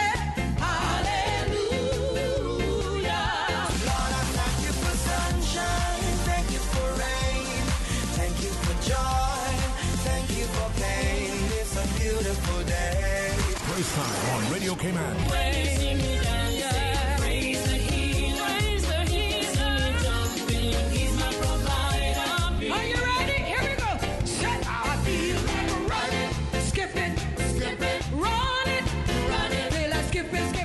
praise time. Give me Jesus in the morning. I will, I will, I will, I will, I will. So send me, Lord, I will go. Born again. Thank God I'm born again. Weekday mornings from 6 until 6:30. Headlines. With the latest headlines. All the news when you want it. Tune in to Radio K-Man for hourly headlines of the day's top stories. One of K-Man's bright and shining young stars. Local, regional, international. Turning to international news. Updates on the hour between 7 a.m. and 6 p.m. on weekdays. Radio K-Man News. Headlines. Your voice, your choice for today's biggest news. Country classics. One night of love don't make up for 6 nights alone. No one could steer me right, but Mama tried. Mama tried. You're cheating hard. You load 16 tons. What do you get? Another day older and deeper in debt. I'm a honky-tonk man. Country classics. She's a good-hearted woman in love with a good time tonight. On a Sunday morning sidewalk. If you enjoy classic country music, come hang out with Radio K-Man this Saturday, 3:30 to 6 p.m. I'm so lonesome I could cry. I'd love to wake up in your arms tomorrow, but I'm so afraid of losing you again. This Saturday afternoon, following American Country Countdown, 3:30 to 6 on Radio K-Man. Country classics. Talk today. But I do have some questions. Talk today. Cayman Islands' foremost listeners participation program. Talk today. Because there are more questions than answers. What the public is saying. Waiting to take your calls right now. Sterling Dwayne Ebanks.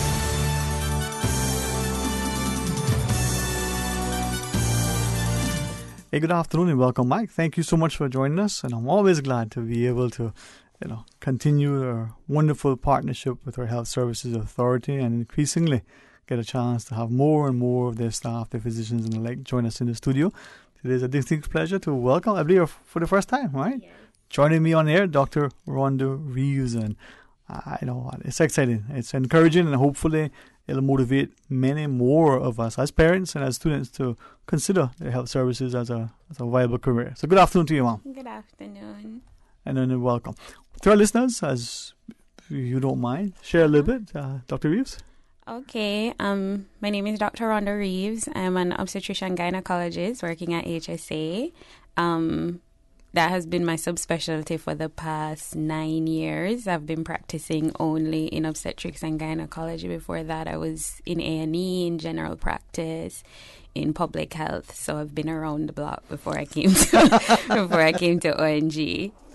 That is, it's amazing to see how, the progress and also the passion as we have within our own health services. So thank you to our listeners. We did share that, being a physician and especially HSA, the business schedule, we will have somewhat of a limited time. So as we get through it. Now we know that you did a presentation recently as part of the International Women's Day. The theme was challenges in women's reproductive health care. Mm-hmm. And I appreciate some of the notes that were sent to me, some of the things I looked at. And it's an issue that unfortunately it's it's not very much talked about, no. Yeah. But why is that? Or is it that it's because even for me, looking at it, I'm thinking, okay, I'm talking to a physician. This should be easy.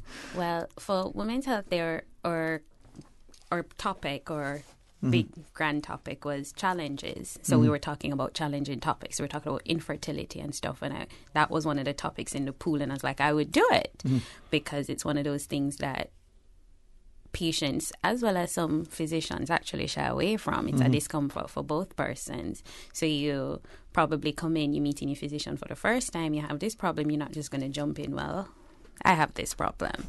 And similarly for the physician, they're meeting you for the first time. They're not going to upfront and ask. Mhm. So usually it takes a time to get to know the patient. So you're realizing this is not going to come up in your first visit. It's going to come up visits down the block when you actually gain a rapport with the physician. And then even then, there's still a little level of discomfort in terms of, how do I approach it? How do I bring it up? Am I going to be judged? There are religious factors, there are social factors. And Cayman is small. It might be your auntie, sister, cousin, brother that you're speaking to, or this person, some linking down the road. Yeah. So it is difficult from both aspects to even bring up. Wow. Even though that you're comfortable and very confident that this conversation is going to be confidential, you may see the person at church, in the supermarket, Exactly. your children's, cousins, friends, family, maybe walking the dog who's the helper's cats. Yeah. I mean, there's a connection. Yes. Wow. The embarrassment, then, the There is discomfort. that is that level of embarrassment and fear of being judged or, So, embarrassment, whether it's infertility, dysfunction, whether there is something else. But then if it's ignored, quality of life, the quality of of life health. is, when I was doing the presentation, I brought up the fact that you have the Maslow hierarchy of needs. And if you know, it's a big triangle and it divides your needs. I was there when it was developing. I helped him with right. So you have your most basic needs, and on that most basic needs is actually in sex. It's actually one of your basic needs on the Hold on, same I'm going to level record as, that so I can. It's on the same level as food, water, shelter. It's there. Seriously? So, yes. So if you have a dysfunction, it is a significant effect to your quality of life. Because I would imagine that the physiological part of it, that the hormones that feel good that you get from it, once it's consensual and good stuff. But then there's also probably other psychological and social and other things that happen. I mean, other things that affect it, yeah. You look at a married couple that have been together for 50, 70, 80 years sometimes. You see happiness. It may not be from, sexualness, but it may be from intimacy, as it were. Yeah. And then you see people that are together for a short time and you realize there is this bickering. Tension, There are issues. So that part is a basic need. That was actually a big part of the topic because everybody was thinking, it's hormonal or it's, physiological or something. And they actually said one of the biggest predictors of somebody having a dysfunction is someone who's having a relationship issue. That was a larger predictor than any other factor. Wow. A relationship issue. And this was stemming from the aspect of women. Well, yeah. So it was from Women's Day. So for a woman, it was sexual dysfunction in women. And the relationship factor was the biggest predictor of the dysfunction. Okay. I don't want to lose focus and get onto men for obvious reasons. But I can even imagine amongst men, the machismo, the other things, if they have an issue, they may potentially be even more inclined to say, well, let me not talk about that.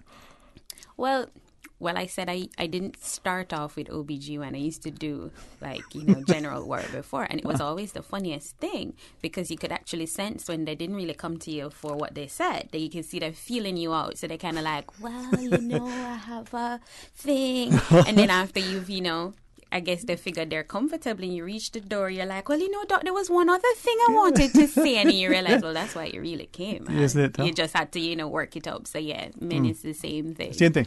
So, and I think that's unfortunate, maybe, especially in a small community, maybe in a community that, if I may use the word religious, these things are probably not discussed openly and properly. And as a result, creates that dysfunction in sort of outcomes. For the woman, though, I can imagine the woman who's a mother, who's employed, who's a wife, who has all these things. Wow, it must be... all of those things take a toll, yeah. Wow. And then there's the man thinking, honey, I'm a needy fellow. Yeah, that can actually cause the relationship issue as well. Somebody not realizing what the other person's needs are, and there's a discrepancy, there's not a balance. Okay.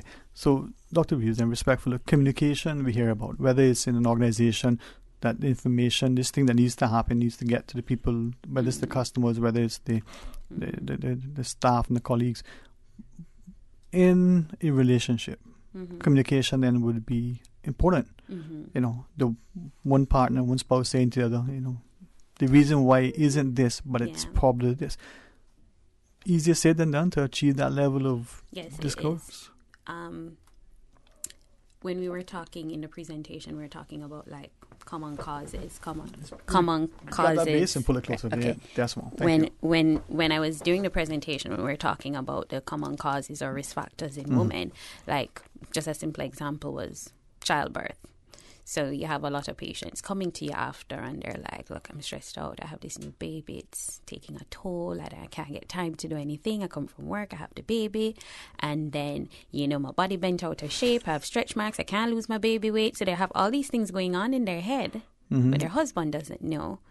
And their husband's wondering why you're acting different, why you're cloaking up, why you're sleeping further away from me. They don't know. And it came up that I actually had a patient once that came in and she's like in tears. She's like, I can't do this. He keeps talking to me. He keeps trying to touch me. And I don't feel myself since. And her partner was outside and I actually said, come inside. And I said, say what you just said to me to him. And I made her not have to face him. So they were kind of...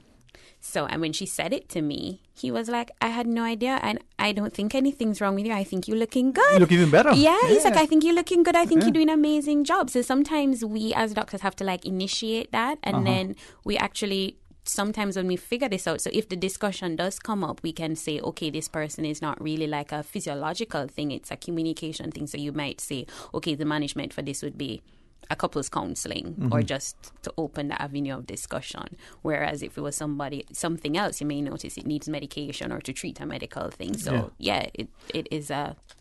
So Doctor, that's psychological. And maybe that's not the right word to use, but that psychological aspect of it could create some perceived physiological thing, and even where one part is saying, you know what, you don't have an interest in me is because you are, and then it gets out of... It gets... How then do we get... let's say the spouse, the woman gets regular checkups. One, does she broach this with the physician? Well, to be honest, the onus of it is on us. When I was doing because I was doing the presentation, I was doing the research, like, are there new tools or things to help with this? And the onus is actually on the physician. Some patients are not afraid to say it, and if they come out and say it, that's on them. But we always have to make amendments for those who are not that way.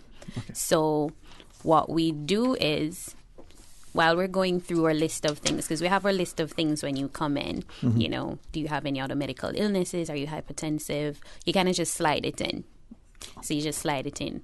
Are you sexually active? You could just, a simple thing like, are you sexually active, or do you have any problems with sexual activity? And usually just based on that response, you can gauge where you're going to go with it. So you might have some patients who just call up and look at you a kind of way like, well, why are you asking me that? And then okay, this one's not really ready. And then you have these tools, so you can give them a little pamphlet or a little questionnaire to just slide it. And then you might have those that just be like, well, I'm not doing anything, so... And it kind of shuts you down, and you kind of realize this person probably isn't even aware that maybe the reason why nothing is happening is that they have a dysfunction. So you have these little pamphlets, or these are like what we call 4-point questionnaires to just tick. And based on what you see on that tick, you will know that, okay, this person has a problem. And that's the initial, that's just the opening the door. Most of the times when you finish coming for what they actually say, because you're doing your regular checkups, you're doing your pap smear, you're doing your regular breast exam and stuff, you might never get around to delving into that, because that's like a whole visit in itself. What you can do is then say, okay, well, we realize you have a problem. This is going to take... It's important. We need to give time to it. So what we're going to do is schedule a specific appointment just to deal with that. And they would feel a lot more comfortable. They would be like, okay, well, I'll have more time to go home and think about it. They might look back at the questionnaire and be like, okay, I want to talk about this. So when they come back, then you schedule your entire time to just focus in on delving into what's the cause and how can we get to the bottom of it.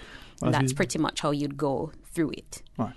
Now, we're speaking to Dr. Rhonda Reeves, OBGYN over at the Health Services Authority, and as we look at, sort of reproductive health and women's health issues, one of the statistics that I saw that was sent across was that 33% of some of the issues in women between 15 and 44 reproductive health. That's 1 in 3. That's a significant issue. So it was actually up to 40.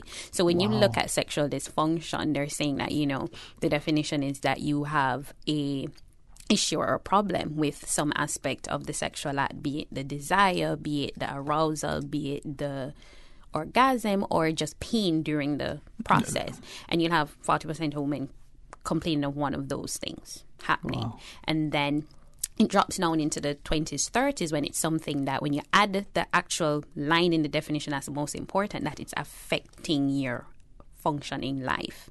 So you'd have 40% of women having an issue, but it drops, the number falls when you have these people, yes, this is affecting my life. I can't, it's affecting my work, it's affecting my interpersonal relationships, it's causing distress. And that's still a significant number. Yeah, I think of that person. I mean, I'm thinking of quality of life. That thing that is weighing on you is going to affect your relationship with your partner. It can affect work. Yeah. You can be snappy. I cracked a joke in the conference saying that, a lot of times when you're at work and you see a lady being snappy, one of the first things some of y'all say is like, boy, she need a man or something like that. But it's true. It might be you might be hitting the nail on the head. It's something that it will affect your work. It will affect everything. Almost, because I think this is where I think sometimes, even though I try to read and understand and to be sensible as well as sensitive towards things, right? You look at some people and you chastise me, Mom, if I'm saying it properly. You can see when they're getting somewhere and they're getting satisfied and they come in and there's a spring in their step, there's a smile on their face, right? Remember the old black and white movies that we would watch? Yeah. And in the morning they're there, yeah, running with in the breeze and birds chirping. Yeah. There was no picture drawn, but you knew what transpired, right? Maybe we're a little bit too explicit now, but even in that, there is this physiological thing that, the hormones that are released and that good feeling stuff that happens. We understand that. Yes. But it's, what if it is because of as you shared, the challenges during the process, the pain, the discomfort, the whatever, and as a result, that's denying the satisfaction, the joy. Yeah, you don't get that end result of that satisfaction, that feeling of elation. Desire and after. I mean, I was thinking back, and I do apologize. When I was thinking of Maslow, I always think of the food, the shelter, the basic needs, that triangle. As we go up to the self-actualization part of it, the sexual aspect, I never put that into it. That's not one of the first things to jump out. You think it would have been a man, right? But it's in the bottom. But it's in there, right? And if we're not able to build on that hierarchy, how can we ever get to the pinnacle? Right. Then within this process, and as women are listening, and if you honestly believe that I'm doing this a disservice and being disrespectful, you can call me publicly or you can call me privately and chastise me. It isn't. But even having this discussion with a qualified, trained, experienced physician like yourself, sometimes it can be difficult. Even people who are listening are probably looking around and saying, who's listening to me listening to this? It is. Yeah. And I get it sometimes because I know the two major groups that it would affect. So I know that it would be the menopausal woman and I usually bring it up like about your 6 weeks visit after delivery because I've mentioned it before. Childbirth and delivery can affect it. And especially in the menopausal group, when you bring it up, you have this little old lady looking at you like, but you could be my grandchild. I'm not talking about that with you. So you have that happen. So and you have them with like, well, no, ma'am, I'm not. And then you realize that, there still is that block against it. And that was part of the whole discussion to say, if that's the biggest problem, why it's such a high prevalence, there is that block to discussing it. If you don't discuss it, we don't know that there's a problem we need to fix. Dr. Reeves, then, with that in mind, we look at menopause, and there are those who believe, well, it occurs at this age, but then there are some who've seen that even much earlier. Earliest to maybe when the onset for those women that are listening, and even their spouses might think, this may be why we're having this challenge. What sort of ages are we looking at that we may see premenopausal? So the average age of menopause is 51, give or take a few years. So you're looking at, and it's a transition, it's not a snap finger. So you'd realize from you in your late 40s, say like 47 straight up to 52, you'd be in your transition phase. So those are the ones that would be naturally going through that. But then you have some who have a surgical menopause. So you have those who had really bad fibroids, and we had to take out their uterus, and it ended up with their ovaries not functioning after they go into a surgical menopause, or we had to take out the ovaries for some reason, there was a pathology with it, or they had something else, they could have had cancer and they had to do radiation and chemotherapy that killed the ovaries, and those patients would be affected, and sometimes those are younger patients in their 30s, 40s, and the surgical one is actually worse than the natural one. So you'd have younger patients who've had a surgery for something else and then ended up with the symptoms, the vaginal dryness, the lack of desire, and everything else that comes with menopause. So for the respect for the woman in particular, but for the couple that are listening, what sort of help, what sort of recourse? I mean, what can they do? They want to address it. What do they do? Well, like I said, the first hurdle to get over is opening up and discussing Stigma. it, because you have to know that there is a problem in order to fix it, and we have to find out what the cause of the problem is. So like you said, there are different aspects of the problem. So it could be something psychological, like you said, I'm not feeling nice after pregnancy, because something physiological like your hormone levels are low after menopause, or it could be something else. It could be another medical condition. You could have fibroids, you could have endometriosis.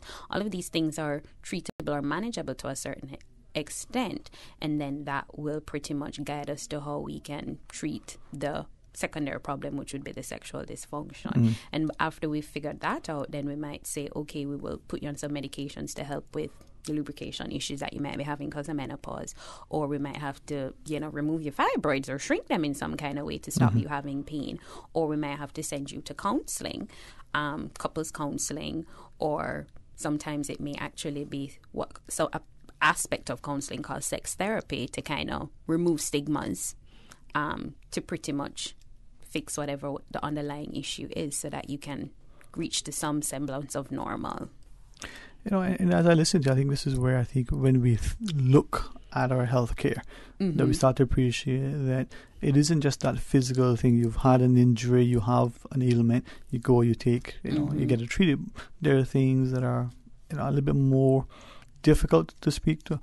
Now, when we're considering medication, perhaps someone, if you don't mind, the woman is on medication for something that's being treated. Could that in effect? Yes, I did not bring that up, but yes, sometimes you could be on an antidepressant or an anxiolytic or some other medication that has some effect on your sexual function. So like we were saying, if you have a psychiatric illness and you're depressed and you have anxiety, that in itself won't, you're not going to be concerned with that. And then we put you on medications that kind of just mellow you out. So sometimes we might have to adjust that so that you don't have that side effect from it. And even just having a medical condition in itself. So you might have hypertension or diabetes or epilepsy, something else that can, then affect that. And we might have to treat that, the medications to treat that, to basically allow you to be able to function. Well, Dr. Rees, as I listen to you, then I'm thinking two things. Respect for the married couple, and sickness and health, for better, for worse, and, and all this, that you take it. You've now made this covenant. You take the good with the bad for the husband to be supportive and nurturing, but for the wife to say, listen, something isn't right here, let's see what we can do. Right. Perhaps easier said than done. But to the single woman, the divorced, or whatever it is, who is in this state, maybe not having the support or not quite sure, both have an issue in terms of potential stigma, feeling sort of alone. Go to the physician and say, listen, something's not right. I'm not quite sure what it is, but that is actually one of the things that when we're doing the checkpoint, and I had it projected for the presentation, that a lot of times a woman can just simply say, I'm not in a relationship, and we leave it. Yeah. And that could have been the problem why she wasn't in a relationship to begin with. So they may have had a relationship issue because of a sexual dysfunction. Go back to Maslow. Right. That might have been the cause for it. So just by somebody saying to you, well, I'm not in a relationship, I'm not sexually active, is not a good enough reason to not investigate a little further, because you may realize that this is the reason why you are not in a happy relationship, because this may have been the issue. And I guess this whole issue then is not only bringing joy, fulfillment, satisfaction in all aspects to you, but to your, to your relationship as well. Now, Dr. Reeves, I know that you're on call and you have to go back. Ms. Susan is telling me, it's 2 o'clock almost. Yes. I leave it to you. We have the slot reserved. We certainly have things to do, but if you are willing, you're most welcome to stay. But if you have to return, we can say check my goodbyes. phone and check because I had silence. Yeah, I put saw it that. near there Okay. so I could Well, check. here is what we're going to do. Mm-hmm. If you stay tuned Uh-huh. and you return and you hear Dr. Reeves, we'll continue to talk to her. If she's gone, that means that she's a busy lady and had to return to her patients, which are much more important. But you won't know what we're going to do until we come back. And only how you can find out is if you stay tuned. Stay tuned for Talk Today. Satisfaction is guaranteed 24 hours a day, whether it's music or information. Grand Cayman to Cayman Brac to Little Cayman. We've got you covered. You ever hear a thing like that? Radio Cayman in the Cayman Islands.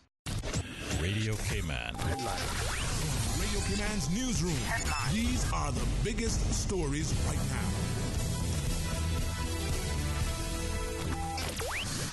Around 6:30 yesterday morning, the Joint Marine Unit, while on patrol approximately 11 miles off the coast of East End, came across a suspicious vessel that refused to stop when challenged. The Joint Marine Unit pursued the vessel for an extended period in open waters, during which packages were thrown overboard. One of the persons on board the fleeing vessel brandished and threatened officers with a firearm during the pursuit. Officers discharged a service weapon in response, and the vessel was disabled and detained. Good afternoon, I'm Dion Anglin with your headlines. In news elsewhere, New Zealand's Prime Minister Jacinda Ardern has vowed never to say the name of the Christchurch mosque gunman. She said he sought many things from his act of terror, but one was notoriety. She said in an emotional address at New Zealand's Parliament, "That is why you will never hear me mention his name." Last Friday's shooting at 2 mosques left 50 people dead and dozens wounded. Paris has come top of a ranking of the world's most expensive cities alongside Hong Kong and Singapore. The French capital, ranked second most expensive last year, is one of 4 European cities in the top 10. The survey compares the cost of 160 items such as food, drink, transport, utility, bills and rent in 133 cities.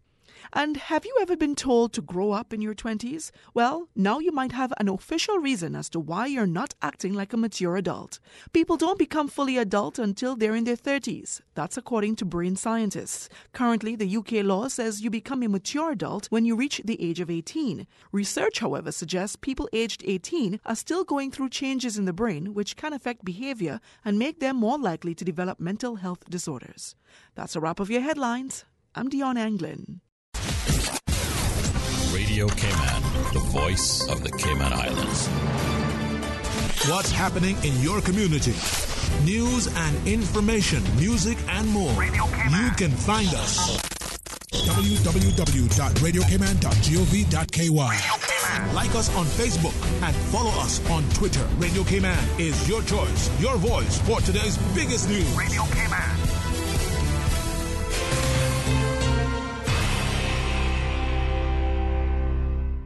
Talk today.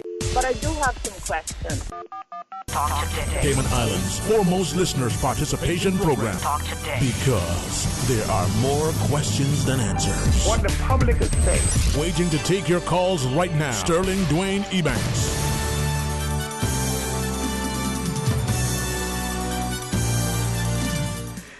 Hey, good afternoon. Welcome back. Thank you so much for joining us. And thanks again to the Health Services Authority, and especially this afternoon to Dr. Rhonda Reeves, the OBGYN, I guess one of the OBGYNs at the HSA, as we're talking about, I guess, challenges in women's reproductive health care. But women and men equally, I wouldn't want to say equally, women and men equally should be concerned about their health care, but women and men have issues relative to their sexual health. So for those of you who are listening, respectfully, I appreciate that the questions you may have, you may be unwilling to share publicly. In that, Dr. Reeves, that is probably to some extent indicative of the stigma that we have in having this discussion. I'll share with you that even here on air, I'm somewhat, be a little bit mindful. I'll try to maybe mitigate that with a attempt at humor, but I'll even then be mindful that doesn't Now, we had a couple of questions off here as we relate here. Still trying to figure out how to work that into the question. Perhaps I should say the initial, though, to all of us who may have issues, what Dr. Views shared earlier, when you're speaking to your physician, try to at least muster the courage to say, Doc, listen, I came here because my finger was hurting, but really, this is bugging me. And start that discourse with the physician. And like I said, it's not unusual for you to... Everybody wants to feel something out. So if you want to make your first appointment to say, let me see how this doctor is, and after the first one, you're like, okay, yeah, I think I could discuss this. You can make a follow-up appointment just for that. Okay. May I respectfully ask maybe two questions? One, we know that some women would rather see a female. That is true. And some would prefer to see a male. Yeah. I'm not going to try to say that I understand who, why, and what. Yeah. So find out who you're more comfortable with and go there. Right. Likewise for the man.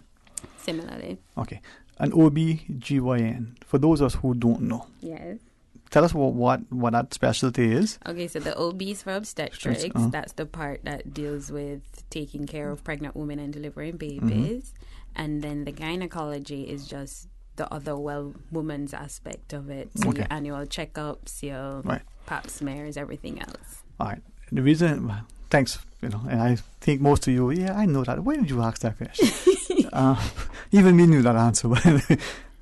So presumably, women would only be who would go to the OB/GYN. Right. Their spouse or partner may accompany. If they're... if they're looking, they're giving a birth to a child or they're planning whichever.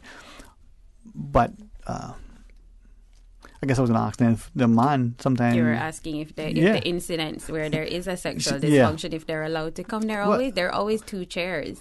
The partner can always come to the visit. Because if we have a fertility issue, it's not just one person, it's two. So there are those instances where we do need the partner to be there. So if you think that it is a couple issue, then you can. Like I said, one of the management options is couples counseling or sex therapy. So we would need the other party there to know, okay, which one is it? So it could be or it's just there for the understanding, like I said. The support. So you might not even know this is going on. And just by sitting and listening, you'll be like, I didn't know this was happening.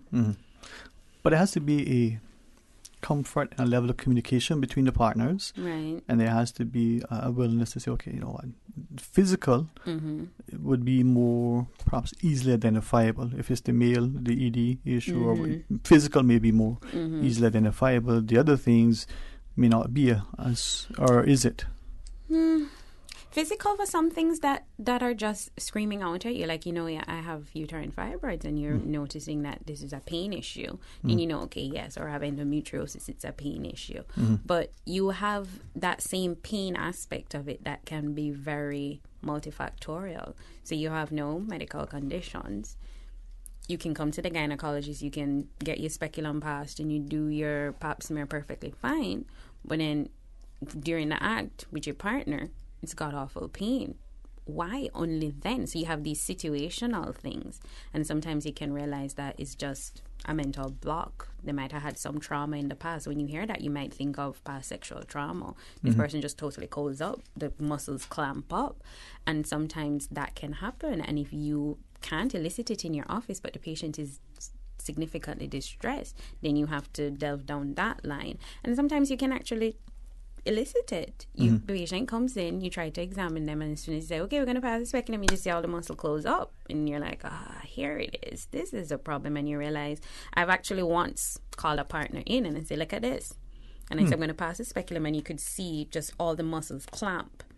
And I just spoke to her. I said, okay, so, just talk light. And then while you talk, you just notice it just start to relax. You got a little comfort, put a little extra lubricant, and the speculum was able to pass. And she was like, that's the first time. And then you have the partner stay there and realize it's a little bit more of a relaxation issue. You have to take your time. So the partner being there, and sometimes these things being multifactorial, and them just being there to be a part of the examination process, they might be able to help or understand better. And I was thinking as we listened to you that, and I think for me, hopefully I get to live a long, happy, healthy, productive, very engaged, enlightened life. We learn through experience and like health. A person's health, I think, is something that we don't appreciate. We see the physical, so we see the emotional and the mental. Yeah. But then you keep bringing me back to Maslow's hierarchy. That basic need, so hopefully there's sexual health as well. From that then, as we talk about it, our society especially seems to be almost unwilling to have a discussion, and when we do, it's, I would almost say, improper and impolite, because there'll be, let's just you radio hosts, for instance, morning shows and the like, this level of discourse that is most. I think if you're probably alluding to the fact that it's joked about, and yes, and that's true. They might think it's something funny, and which is why part of getting to understand that this is something that can be distressing psychologically to somebody, causing them a lot of distress and even putting them into a sense of depression because they can't keep a relationship because of it. And that's one of the issues we have to delve into. And like you were saying, that's why there's that stigma. Patients don't want to talk about it, and there's a discomfort because part of what we spoke about at the Women's Health Conference, I saw you have the list of the topics. Yes, so if you saw the first part, we're talking about things like ovarian cancer and breast cancer. And that was one of the things when I was, in part of practice, you notice that we spoke about you have a whole month for breast cancer and it's all about survival and everything. But that is a part of survival. What do you do after you've gone into remission? And these patients, they have a breast that's missing. Their body is distorted. They're feeling uncomfortable in themselves. They're still females. They still have their needs, even though they've, gone through this whole big breast cancer thing. And that part of it is never discussed. So I remember even once discussing what happened to life after breast cancer, and that was a big part of it. How do you feel back comfortable enough in a relationship, if you weren't in one, to start one, or if you are in one, to continue with having a happy sexual life? So that's something to think about. I mean, there are books out there, Sex After Birth, for instance, or yes, and the like, and we're seeing that increasingly there are challenges. It's increasingly, because if you think about back into, say, 1930s society, women then and women now are completely different ends of the spectrum. So as we have the whole, Women's Day, educate, empower, overcome, that was our slogan. So as you educate, then you'd realize, okay, I'm empowered to do this. I wouldn't feel like, I need to shy behind the backgrounds anymore. You're empowered to seek help to overcome an issue. So yeah, it's something that's more, as time goes by, you'll find that you might get a lot more discussion around it. Right.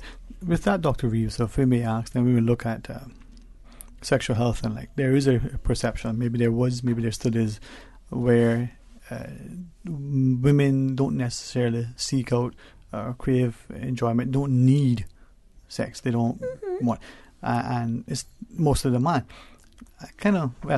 Is that the case, or is it that? Yeah, it's something that we've been socialized still, that sex is a purpose to have a baby.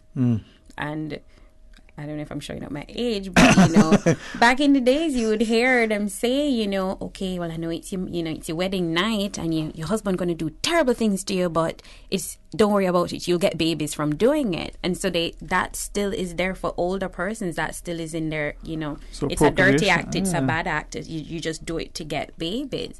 But if you look at research was done, I know there was this really nice show on HBO, Masters and Johnsons, when they were doing the whole study of the brain response to sexual activity. It works both ways. So when you go through the different stages of the sexual act, you'll see that both parties get the same pleasure when it goes through the orgasm phase. The only difference with females is that whereas with men it starts with desire, then you go to excitement, and then climax. With women, you don't necessarily have to have the desire first. They can have a switching of the phases. So that's where we become different. So we can actually, which again, you'll know that you're just like, all right, I'm tired, go ahead, fine. There was no desire there, but at the end of it, you do get, so you might need to be aroused first for the desire to come, and then, so there's that crisscross, but the needs is the same, and I heard a pastor say one time, the man is like a gas stove, the woman is like an electric stove. Yeah. My thing was for men, sex is between the legs. For women, it's between the ears. It's completely different. For some men too. Yeah, I guess. All right. When we come back, thank you for joining us. Let's continue on. And there was a question that came off air. I will see if we can figure out how to ask that on here. And then just a response. These are the things we do, for our public. Stay tuned for Talk Today. A caring and community spirit, cherished family and cultural values. These are some of the things that still embodies the Caymanian way of life in the Eastern Districts today. Savannah Pharmacy, your neighborhood pharmacy, located in Countryside Shopping Village, is delighted to offer products and services of real value. Whether it's catering to your family's medical needs or carrying apparel, gifts, and beauty products, Savannah Pharmacy provides you with more than just prescriptions. Remember, they're always just around the corner with everything your family needs and convenient opening hours, including Sundays and holidays. Savannah Pharmacy. For more information, call 946-3336.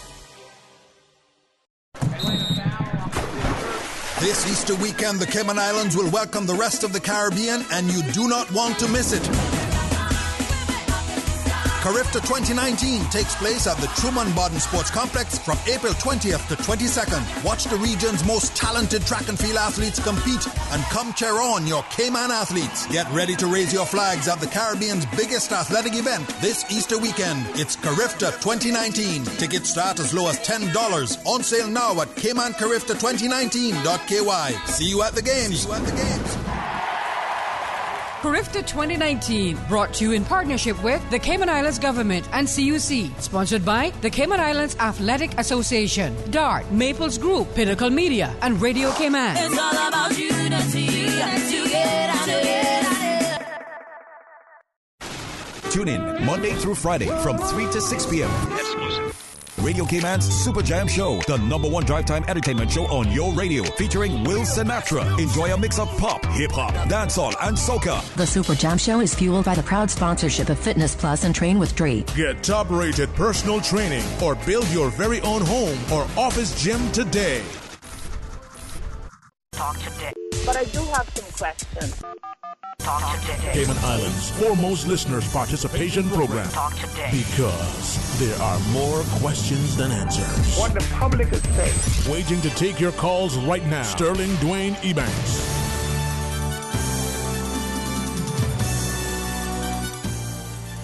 Hey, good afternoon. Welcome, Mike. Thank you for joining me, and thank you for having the courage to listen along. Really grateful to Dr. Rhonda Reeves, the OBGYN, one of them over at HSA, for joining us. And as we're having this discussion, I know, there are many going, well, he in a mess today. Have that discussion. Because it is challenging. I mean, I can only imagine for that person, respectfully, the woman in this instance, if you look at, sort of women's health, who's with her physician, feeling a little bit reticent to have that conversation. But quality of life, I think, plays into it. Whether she's in a relationship, whether she wants to be, whether she's worried that she's not in one because. No, but to the woman who says, I don't want a man, I don't need a man, whatever. How do we look at that whole issue in relation to sexual health and the like? You mean the whole Miss Independent kind of thing? I'll leave it to you to take it where you want to go. Well, like we said, if you have a dysfunction, it's something that's causing you distress. Okay. So if somebody is saying, I know I'm not sexually active, but it's not causing me a problem, it's not causing me a distress, you don't have to go hunt down this person and be like, well, it's Maslow's basic need and you... Because I was going to do this after. Right. You just you can't force. If the person says, I'm fine, I'm fine. But at some point, if they do realize it's affecting them, then that's when you'd have to seek out help. Now, you also can't force people to go into a relationship for that purpose either. I think that's beyond my scope. But like I said, it depends on what the person's level of functioning and distress is caused by it. Okay. Some people, like you would notice, like I said, they're multifactorial. If somebody has had a sexual assault or something or trauma during their childhood, you can't really force this person to go in a relationship if they're terrified. That must be right. And in situations like that, when you do find that out, you can be like, okay, well, this person may need some counseling. This person may need some help. Otherwise, they didn't realize it was distressing to them because they're fine. I'm safe. Yeah. But if you might realize that there's going to be a discrepancy because the person will be like, yeah, I'd like to have children, but how are you going to go over that hurdle? So, and it might seem similarly be where you were saying somebody who's single. They may be single because of trust issues. They may have had bad relationships in the past and they've completely shut down. It may just be an issue of, okay, do you want to talk to somebody about it? Do you want to, Well, we want to ask about a couple of things, sort of libido as we age, and then perhaps, ask about that question that was posed earlier. But is it then generally accepted that as you age, male and female, that because you age and your libido goes down? Yeah, it generally decreases, and that's one of the things with menopause. You do not have that desire anymore. Okay. With males, I think it's a little different because in the research, they're like with even long-term relationships with women, they tend to shy away from sexual act, like you said, and want more affection and cuddling. The men, they're kind of like away from the cuddling part. Let's get it over with. But then male sexual dysfunction is different from female. A lot of the times there is the libido is just with everybody else. The libido is psychological, so it's the desire. So whereas it's a desire from seeing something, sight stimulation or physical stimulation. If you have a problem with that, there is no desire, then you're not going to get to the arousal phase. So with men, it's a little bit more on the stepwise factor. Okay. So you might have the person who, yes, they have the libido, they have the desire, but then there's the arousal issue, which is the erectile dysfunction issue. And with everything, it's psychological. You might have anxiety, so you do have the desire, you do get to the point of arousal, and then you get anxious, you get nervous, and goes away. So with each person, like I said, it's not a cookie cutter. It's not a one size fit all. You have to delve into what each person's issue is. And as you share that, Dr. Views, I'm reminded of the joke where the elderly gentleman goes to the physician and says, "Doc, I have a problem. My nature is very high." You say, "What do you mean? At your age, your physical, the fit, that should be a problem." You say, "Yeah, Doc, it's all up here." He's a lower his nature.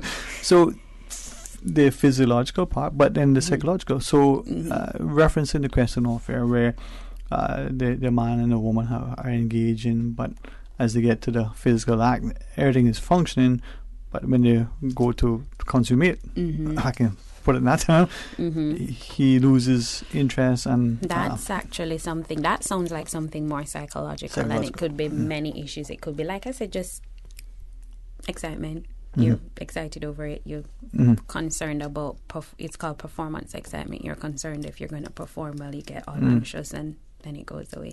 And then it can go as far as to feeling guilty. So I've actually, I think, read once where there was a situation of guilt where the person's wife had died and they're in a new relationship and they feel like they're betraying their wife, so they can't get over that hurdle. So sometimes when you have a situation like that, when you realize, okay, everything's functioning physiologically, you've gotten to the point, it may now be something upstairs. That's the thing, that's psychological aspect. So we don't perhaps be in as heavily as we understand it to be. That guilt, maybe over the loss, maybe there was infidelity on your part or her part, and all of a sudden that translates into a physical manifestation. Sex therapy, you referenced it a couple of times. What is that? What is it? Okay, so it's what's the easiest way to it's a counterpart of therapy. It's like a subgroup of therapy, and these are specially trained persons. So you might be a Dr. counselor. Joyce Brothers sort of deal? Pardon? Dr. Joyce Brothers kind of deal? No? Okay. No.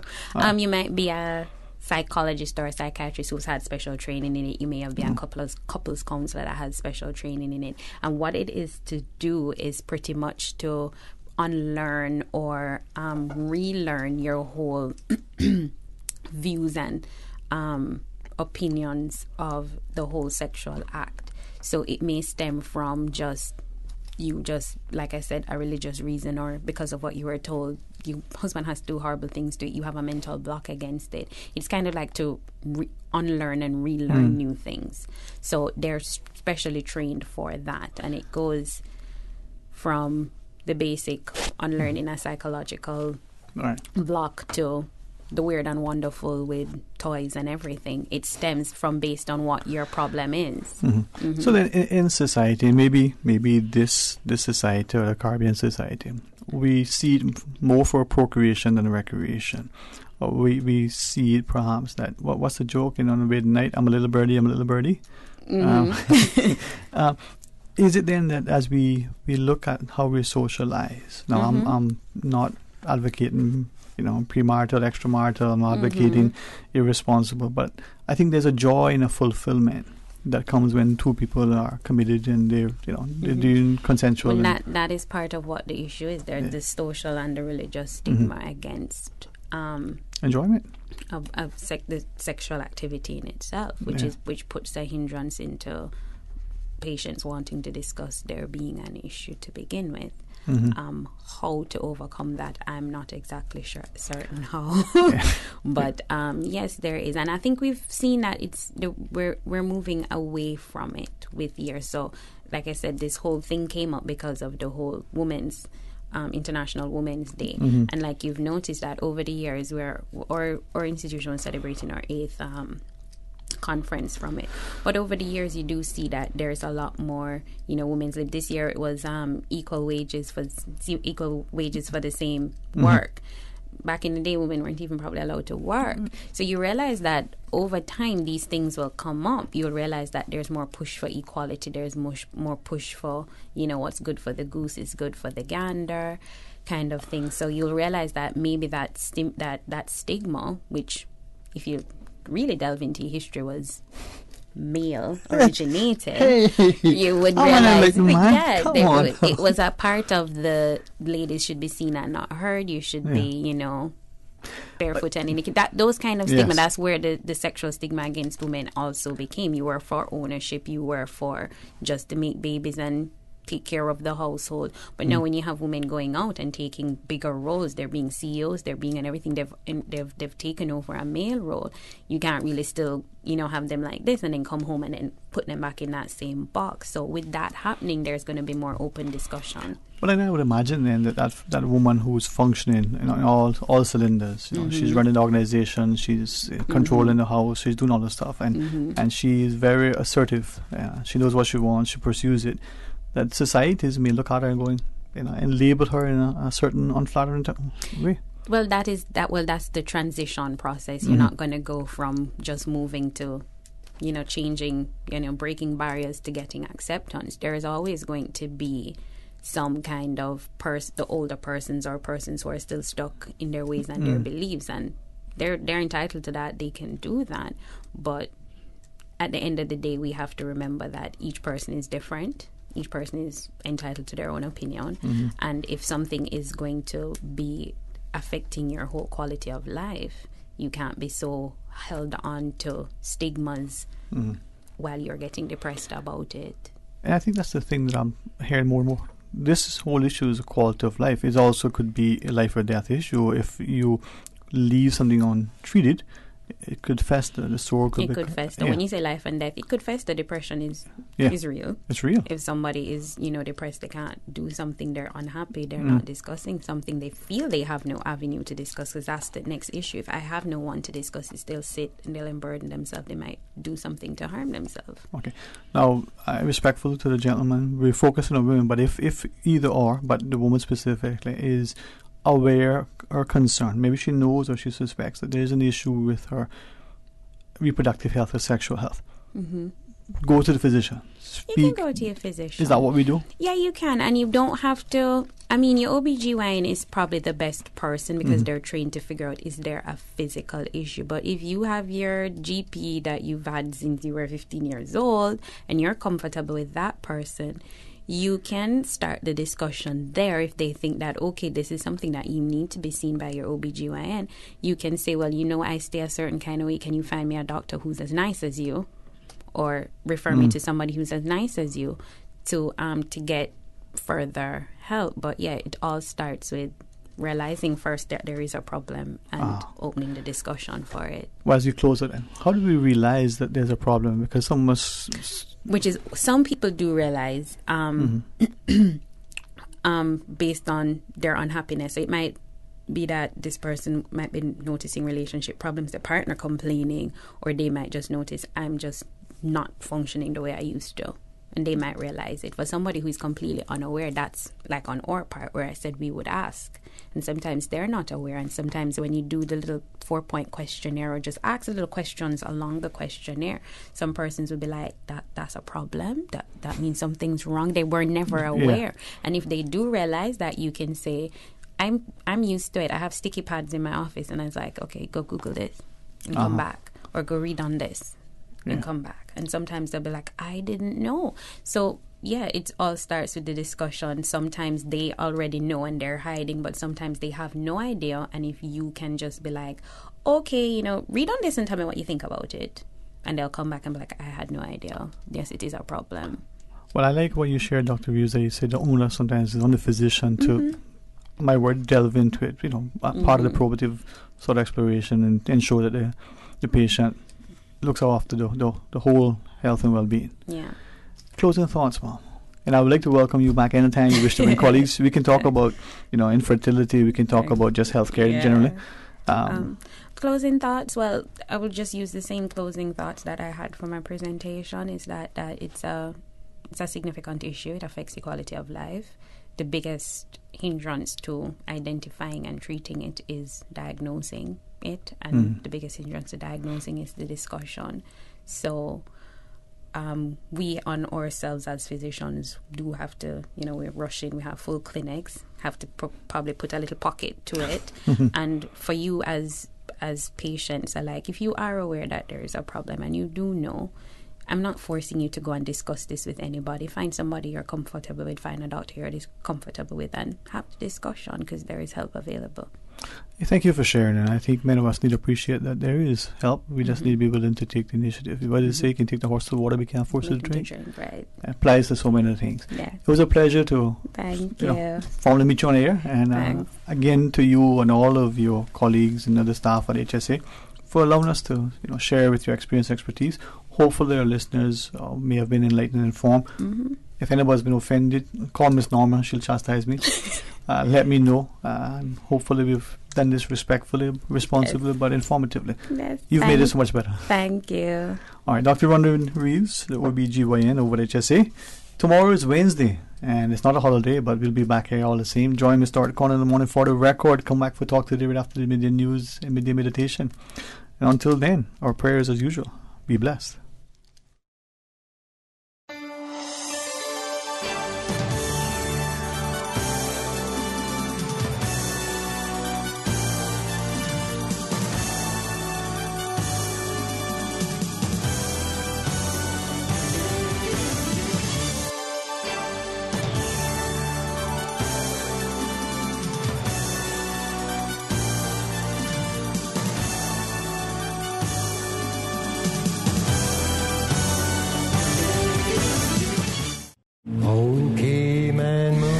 Voice of the Cayman Islands, Radio Cayman. Shining down from above. We love our listeners. Radio Cayman in the Cayman Islands.